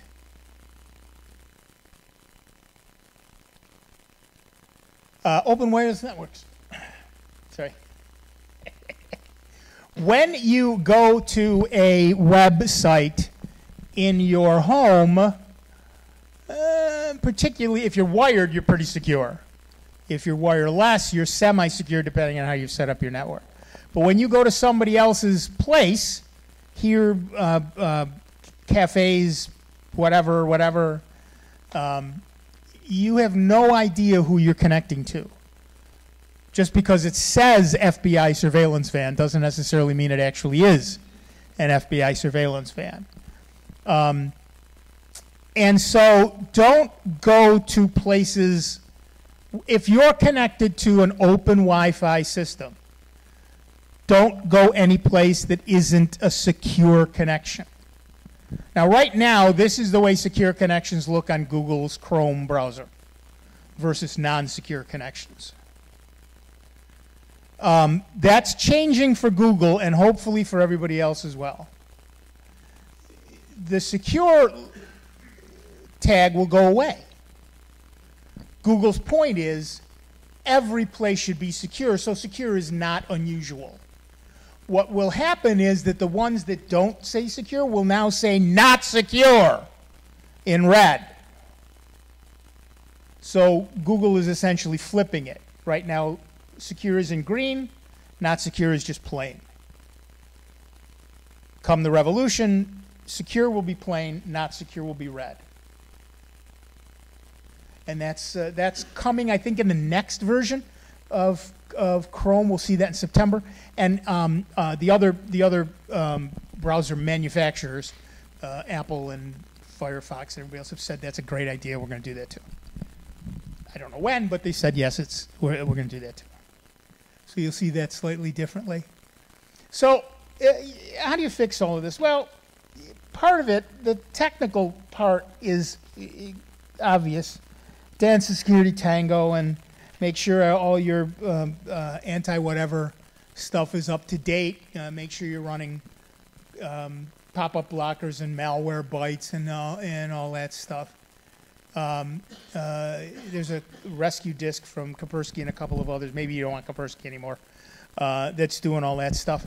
But the other thing is to change your attitude, I guess is the way to put that. Don't be polite on the internet. Don't be polite when strangers call you. One of the things that I did was you can find on the internet those 3 tones that tell you a phone has been disconnected. Do, do, do. This phone is no longer in service. I downloaded that and put it at the start of my answering machine message. Well, my Google Voice message. Now, when a robocall comes into me, it goes over to my voicemail. And the first thing it hears is those 3 tones. Well, robocallers, robocall systems are set up so that if they hear those 3 tones, they know it's a discontinued number, and they take it out of the rotation for X months. I forget. It used to be 6. I think it's 3 now. So I get many fewer robocalls than I used to get, simply because I don't answer them. For a while, I was answering them. I was answering them, thanks for calling Soundbite. You're on the air. What's your question? I would either get dead silence and then a click. That works. But most robocalls are robo all the way through, so I get, hi, this is Janice. I've got a great deal for you on a new credit card. Thank you, Janice. I have nothing polite to say to you. Thank you. Bye-bye. So now I just let them go through. Yeah. I get emails from friends that says, boy, we'd like to read this, and you click on it, it's a pharmacy in Canada. Yep. And when you get those, look at the address, and it's not coming from, it'll be the person's name, but then it'll be something like RU after the address. Yeah, you got to be very careful about any of that stuff. If somebody sends you a message and the only thing in that message is a link, delete the message.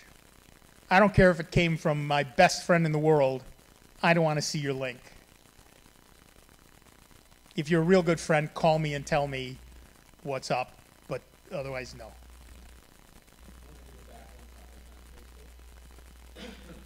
One of the things you didn't mention, that Facebook and Google are actually spending a lot of money doing R&D is actually face recognition, and they're actually mining every picture. Right, face recognition. I think they're selling that. Yeah, they're doing, well, they've been doing it for the longest time. It's what? And they're selling that to police departments now. But Google's been doing it forever. I have about 16,000 photos up on Google Photos right now. And if I go into search, it brings up a bunch of faces. And if I click on my daughter's face, I see every picture that I ever took of my daughter. Almost every picture. If she was in makeup for a show, it might miss her, but generally speaking, it gets her. And that's true of all of these things. Facial recognition, it's not quite at the NCIS level, but it's a lot closer than it used to be. And it's getting better. And they do some of it, at least, in near real time. It still needs an awfully hefty computer. Remember, the only people making money off this stuff are the people who make computers. It takes an awful hefty computer to do it, but Google has hefty computers. Amazon has hefty computers. So they can do this pretty quickly. And we're going to see a lot more of that. We're going to see a lot more facial recognition being used. Again, it's not, born identity. They went through 7 zillion photos and instantly got the right one. And we're not quite there yet. But once they've got them, they can make that database like Google has done.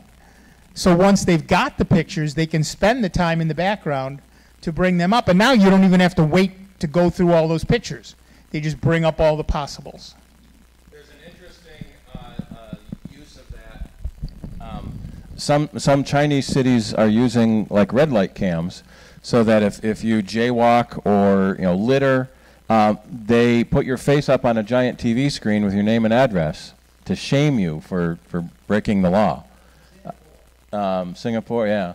So we're worried about red light cams here, where they just mail you a ticket for running a red light. I'd almost prefer that from having public shaming.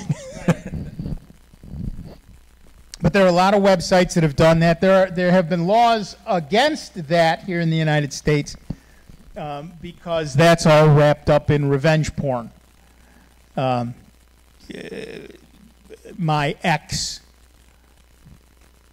porked me off, so we're no longer together, and now all the private pictures I have of her I post up on the net. And that gets, I can tell all her friends about it. That's revenge porn in general. But don't forget, those pictures are all getting analyzed for facial recognition, so pretty much at some point, anybody looking for her will find those pictures. Oops. So now there's a second thing that they're doing, which is trying to figure out how to algorithmically ignore pornography pictures. Facebook had a thing where they would say if you...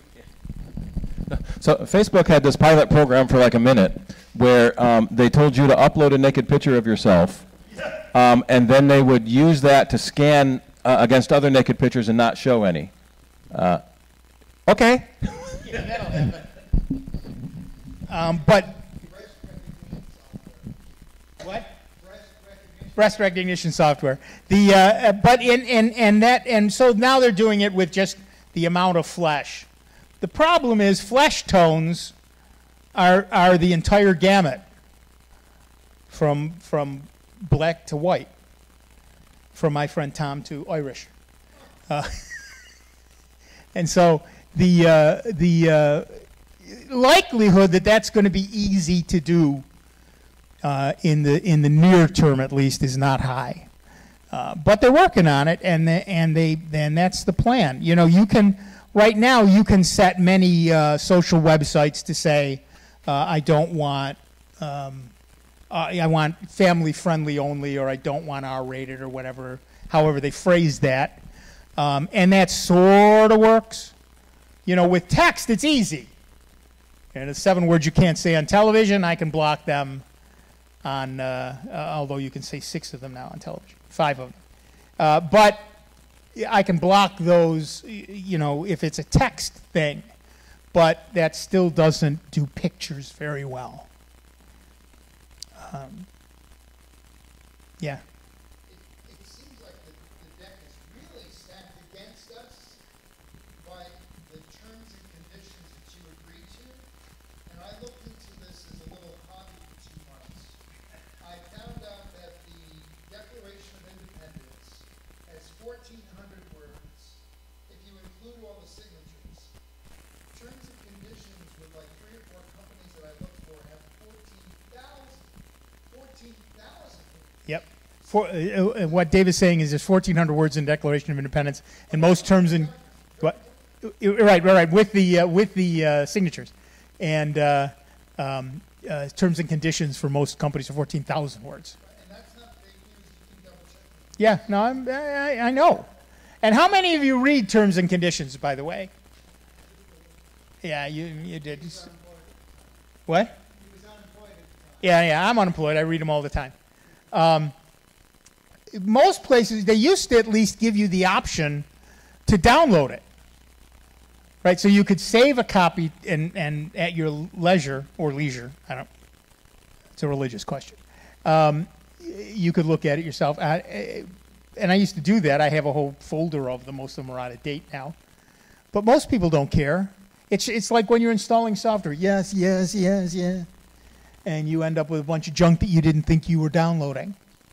because you keep saying yes. Same idea. You want, I want pictures of my daughter. I want to be able to make contact with my daughter. She never answers her freaking phone. Yeah. And so the only way I'm in touch with her is on Facebook. So I accept the draconian terms and conditions of Facebook in order to be in touch with my daughter. And we all do that under the impression that our Facebook friends are actual friends. But okay, that's a separate issue for a separate day. But the reality is we accept a lot of bad to get a little good. Offer her $20, she'll answer. Yeah, if I paid her every time she answered the phone, that's true. That's true. She is the one who said to me, Dad, yeah, this is years ago, Dad, there's a new feature in Gmail. Look at the bottom. You can send me money. Thanks, hon. Good to know. Sorry, louder? There's something I saw an article about, I think, that was some fairly new, whether they're websites or how to describe them, that would scan user agreements and give you kind of a boiled down version of it, or Oh, yeah. scan for tricks or something like that. Yeah, there are websites where you can go and get the user agreements in something approaching plain English.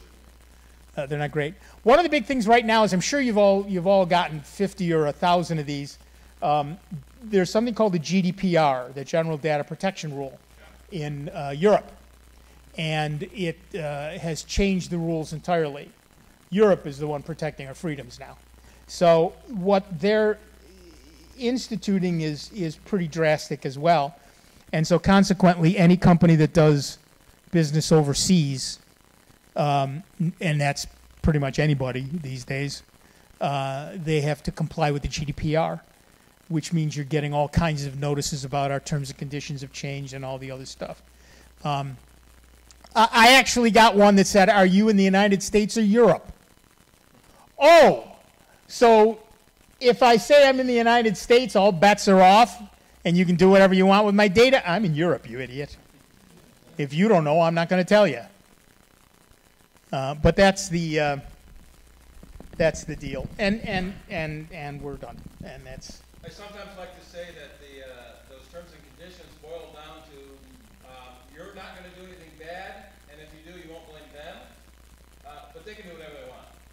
That's pretty much how it works. Don't run a nuclear submarine with this software, or a nuclear power plant with this software. Right, but that's the. That's the thing. And you need to be aware that that very few people out on the internet are out there for your good. And, you know, I don't hate to say, I've been a curmudgeon and a cynic all my life. But you need to be one too when you're on the internet. It's nice to be nice to people in person. It's nice to be a complete jerk to people on the internet. And that was the hope of the internet, that it would democratize everything. Everyone would have a voice. But the jerks have a voice now, and a really loud voice, and it's hard to fight them.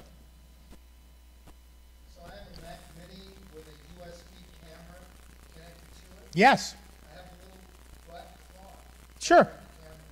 Am I paranoid, or is there some technical? Those are not mutually exclusive. You could be both paranoid. The question was, he's got a Mac Mini with a little camera on it, and he's got a black cloth over the camera. Is he paranoid, or is he right? And those are not mutually exclusive. They can be both. There is software that can be put on your computer, either drive-by download or click and wait or whatever it is, that can then use your microphone or your camera to see what you're doing.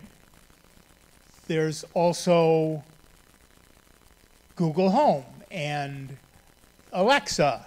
I apologize to everybody listening. I'll call it Alaska.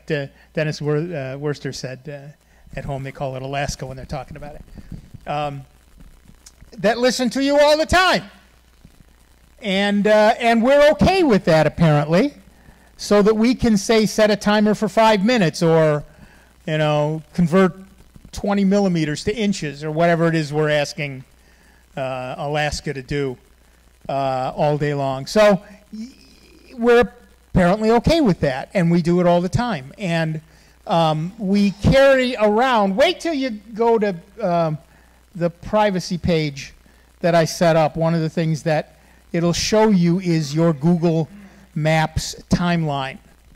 Every place you have been, assuming you have a Google Maps app on your phone, every place you have been that you carried that phone in the world. They keep track of it all. Yeah. Does that work for the iPad and all those, or is it just? Didn't hear that, sorry. Does it also do the same thing on the iPad? It does it on anything that tracks you, that you let track you. So it doesn't matter if it's, I have a Google phone, so I've got the Google app. But you get that, there's an Apple thing as well, and I It's less, reference it. it's less common on non-cellular devices because they can't track you unless you're in a Wi-Fi hotspot. Right. But Right, it's cellular devices. everywhere, so they can still track you. Right, it's any cellular device. So if you have an iPad that only does Wi-Fi, then it is less likely. They might get the, they might, but it's less likely. It's mostly cellular data. But it tells you everywhere you've been. And it's tracked me since I first got an Android phone.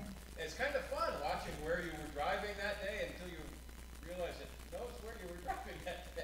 Right. You use a GPS, and that's a big thing in the cop shows. You use a GPS to get somewhere, you know, the cops will find your GPS and figure out where you were.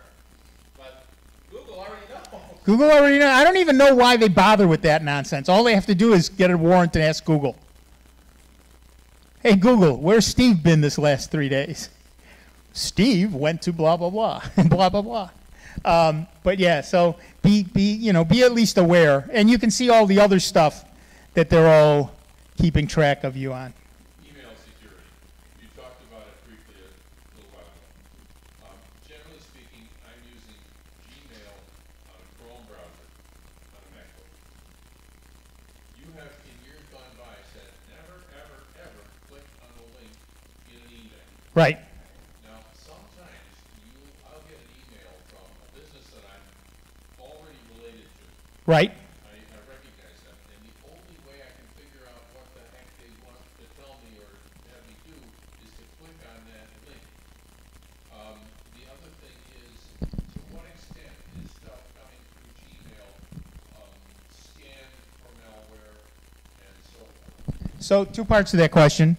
One is Gmail. Well, they're both Gmail. And one is, I've always said never click on a link. But sometimes the only thing you get is a link, and it's a legitimate company, you think at least. 2 things. First, well, several things. Nobody expects. First, I say never ever click on a link, so at least you think twice. Secondly, you can generally, well, this gets a little technical, but you can look through the headers of the email to see where it originated from, whether it actually originated from that person or from somewhere else. That's after you open the email, but I know what you mean. Right. Before you click on the link, but you can open the email. Sometimes I'm afraid simply to open the email to figure out Well, there's your third thing, which is one of the things that happens is emails can have pictures.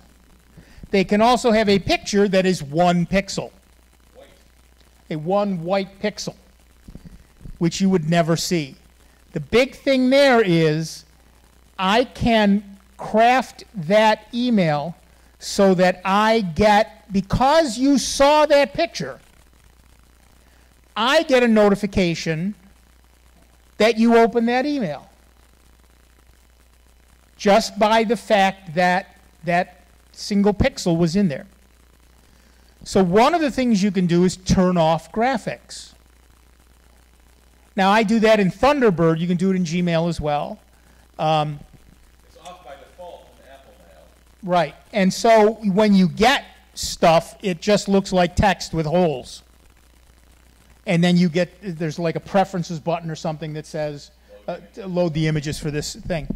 And it's not as pretty, and it's not as fun, and it's not as yada, yada, yada, but it's a lot safer. So I never, there's only a couple of people that I have that turned on for. Most of the time it's turned off. You can also hover over the link. Point your cursor to it, but don't click, and it will pop out where that link is really going. Right. And that will sometimes help you determine if it's a real link or a fake link. Because don't forget, as you see with links on the internet in general, the text, the blue underlying text, is not the actual link. It's just text. So I could put on my text http://nickf.com/privacy.php and send you to iwantallyourinformation.com. So by hovering over it, you'll see where it really goes. And that's important. But again, that's an extra step, and most people don't take it. So, what's the problem with that single pixel graphic that sent back the fact that I had opened it? If it was from a malefactor, they would then have some kind of access to me? Well, it's generally not actual access, but now you're on the list of people who opens emails from people you don't know. And they put you on more lists. And they sell those lists. One of the things, everybody wants your email address for something. 99% of the time, they're selling those email lists to other people. They maybe get a hundredth of a penny per email address. Well, when you get 250 million email addresses, now you got some money. So you want to, I know half of you in your heads are going 250. I don't care. But the fact is that these are just, everything is for sale. Your email address, your credit card number, your birthday, everything is for sale. And mostly because bad actors can make money off of that information. So they're willing to pay a little to make a lot. And if they get enough of it from different places, they can coordinate it together to create you. Right. And remember I said the only people who make money are the people who who make computers or write software. One of the software things that is most important is a database. If I can keep a database and correlate it correctly, I'll find out everything I need to know about you. Yeah, you had your hand up. Yeah, I just wanted to bring up something. I've been reading a book from I'm sorry, you've been reading your phone while I was talking? No, not Okay. when I was home. There's a person I've been reading from a person who's a former NSA fighter. Yeah. Basically deals in privacy. His name is Michael Fazell, P-A-Z-Z-E-L-L. And one of the things he does when he goes out searching, he creates what he calls disposable environments. He goes into parallels, creates a Yep. new machine, he does what he needs to do, and then constantly. That's a great point. You can create disposable environments. I do that. Parallels is a virtual machine system on the Mac. I use one called VirtualBox on Linux, and that's available for Windows as well. And you can create a disposable virtual machine that you load Linux or Windows or whatever into, and then just destroy it when you're done. That changes your footprint. There's also a program called Tails, the Amnesiac something, I don't remember what it stands for, Tails. And it is designed specifically to run only from a live CD or a VM. And it saves no information. So on the one hand, it seems, well, that's a little nuts. But the other thing is it never has a footprint.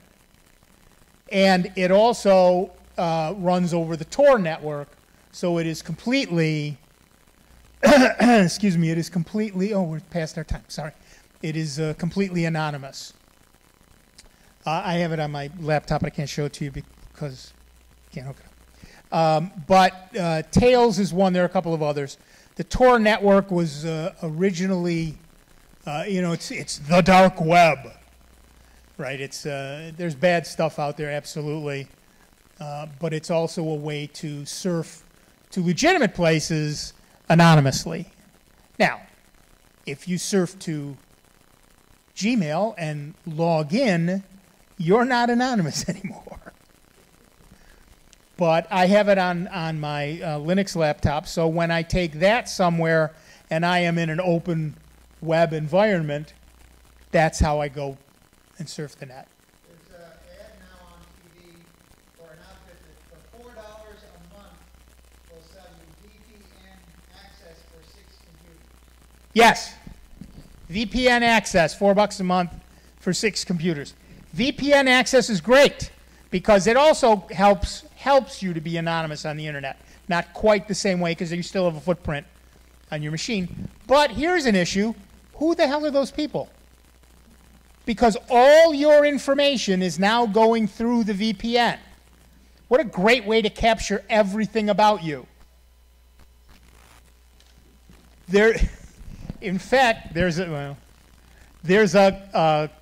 company called Pornhub. And they serve up pornography, obviously. They also just released a VPN. Free VPN. So that you could, I suppose, go to Pornhub without anybody knowing it. I don't know what the point is, but that amused the heck out of me when I read about that the other day. Again, do you trust a company calling itself Pornhub? But the point is, if you do, then there's a free VPN for you. The best thing is if you have the expertise, set up your own. I have also done that. Yeah, there's a free VPN, OpenVPN. OpenVPN. Set it up yourself. Right. And I still have, thanks to, I won't say this over the air. I still have I won't say it, but I have a VPN there, and so I can surf quite anonymously if I want to. The city school district is blocking OpenVPN. Of course they are, because it lets people get to places that they don't want them to go, and so you need to be, and we're done, but you need to be more. I don't want to say more careful. You need to be more aware. Be aware of everything. Be a cynic. Every time you're about to click on a link, think twice. Every time somebody says, "Are you such and so?" think twice. Every time you see a cool video on a social media site, think twice. You know, I follow. I did an experiment. I followed a guy on YouTube who's a blacksmith, and he puts out blacksmithing videos. Now, I'll be honest with you, they're nice, they're fun videos, I enjoy watching them, but I have absolutely no interest in becoming a blacksmith. I started to see stuff for blacksmiths because I made sure that I watched all the videos, I liked all the videos, I commented on some of the videos, and then I started seeing ads for blacksmithing tools. Don't you want a 2,000-degree forge? I need a 2,000-degree forge. I need a 3-burner Venturi system 2,000-degree forge. That's what I need. But the point is, you need to be aware that everything you do on the internet is a data point for somebody. And check out the link at to one of my websites on the thing, because it'll scare you. If you go to my B&H photo and look at a Nikon camera, tomorrow on YouTube you're going to see Nikon ads all over the place. Yes, you will. That is exactly right. If you go to B&H Photo and look at a Nikon, you'll see Nikon ads all over the place tomorrow. And that's exactly how that works. They already have your fingerprint. They know you went to look at a Nikon camera. He's obviously in the market for a Nikon camera. Let's serve him ads. One of us is going to win. I wish there was a way to say I bought it. Stop showing me the ads, especially if they're cheaper. Right, right. Last question, then we got to go. Go ahead. Who else wanted to ask something? What difference does incognito browsing make? Not as much as you might think. Incognito prevents people on your computer from seeing where you've been. but it's still your fingerprint. It's still your footprint on that computer's fingerprint, right? So really, what you want is that VPN, which helps. But even that doesn't entirely get rid of the fingerprint. What you really want is the disposable environment. If you want to be disposable environment that we talked about, where you set up a virtual system using Parallels or VirtualBox, use it once, destroy it, never use it again. Build another one for the next time. Or Tails, which essentially does that. All right. If you use Apple Mail and you're sending somebody a 100 meg file, the file will arrive on the other end with a link from Apple. Yes? So that's one exception to it. Well, assuming that it actually is a link to Apple, and again, you hover over it to see where it really goes before you click on it. All right. Thank you all very much. We're done. Thank you, sir. I'll let you. Yeah. And you can hear more of the fabulous Nick and a little bit of me Saturdays at noon from 12 to 2 and member-supported Jazz 90.1 FM at jazz901.org. And we also stream the radio show live at soundbites.org. This coming... Bites with a Y. If Francis is here, let us know. And so that's this every Saturday. And then this Saturday at 1 o'clock is Bob Hoey's Green Apples meeting. And at 3 o'clock is the JCC Q&A meeting. And hope to see you all there. Next month we'll be at the Buckland Lodge for our picnic, and we'll have more information on the web. So thanks for coming.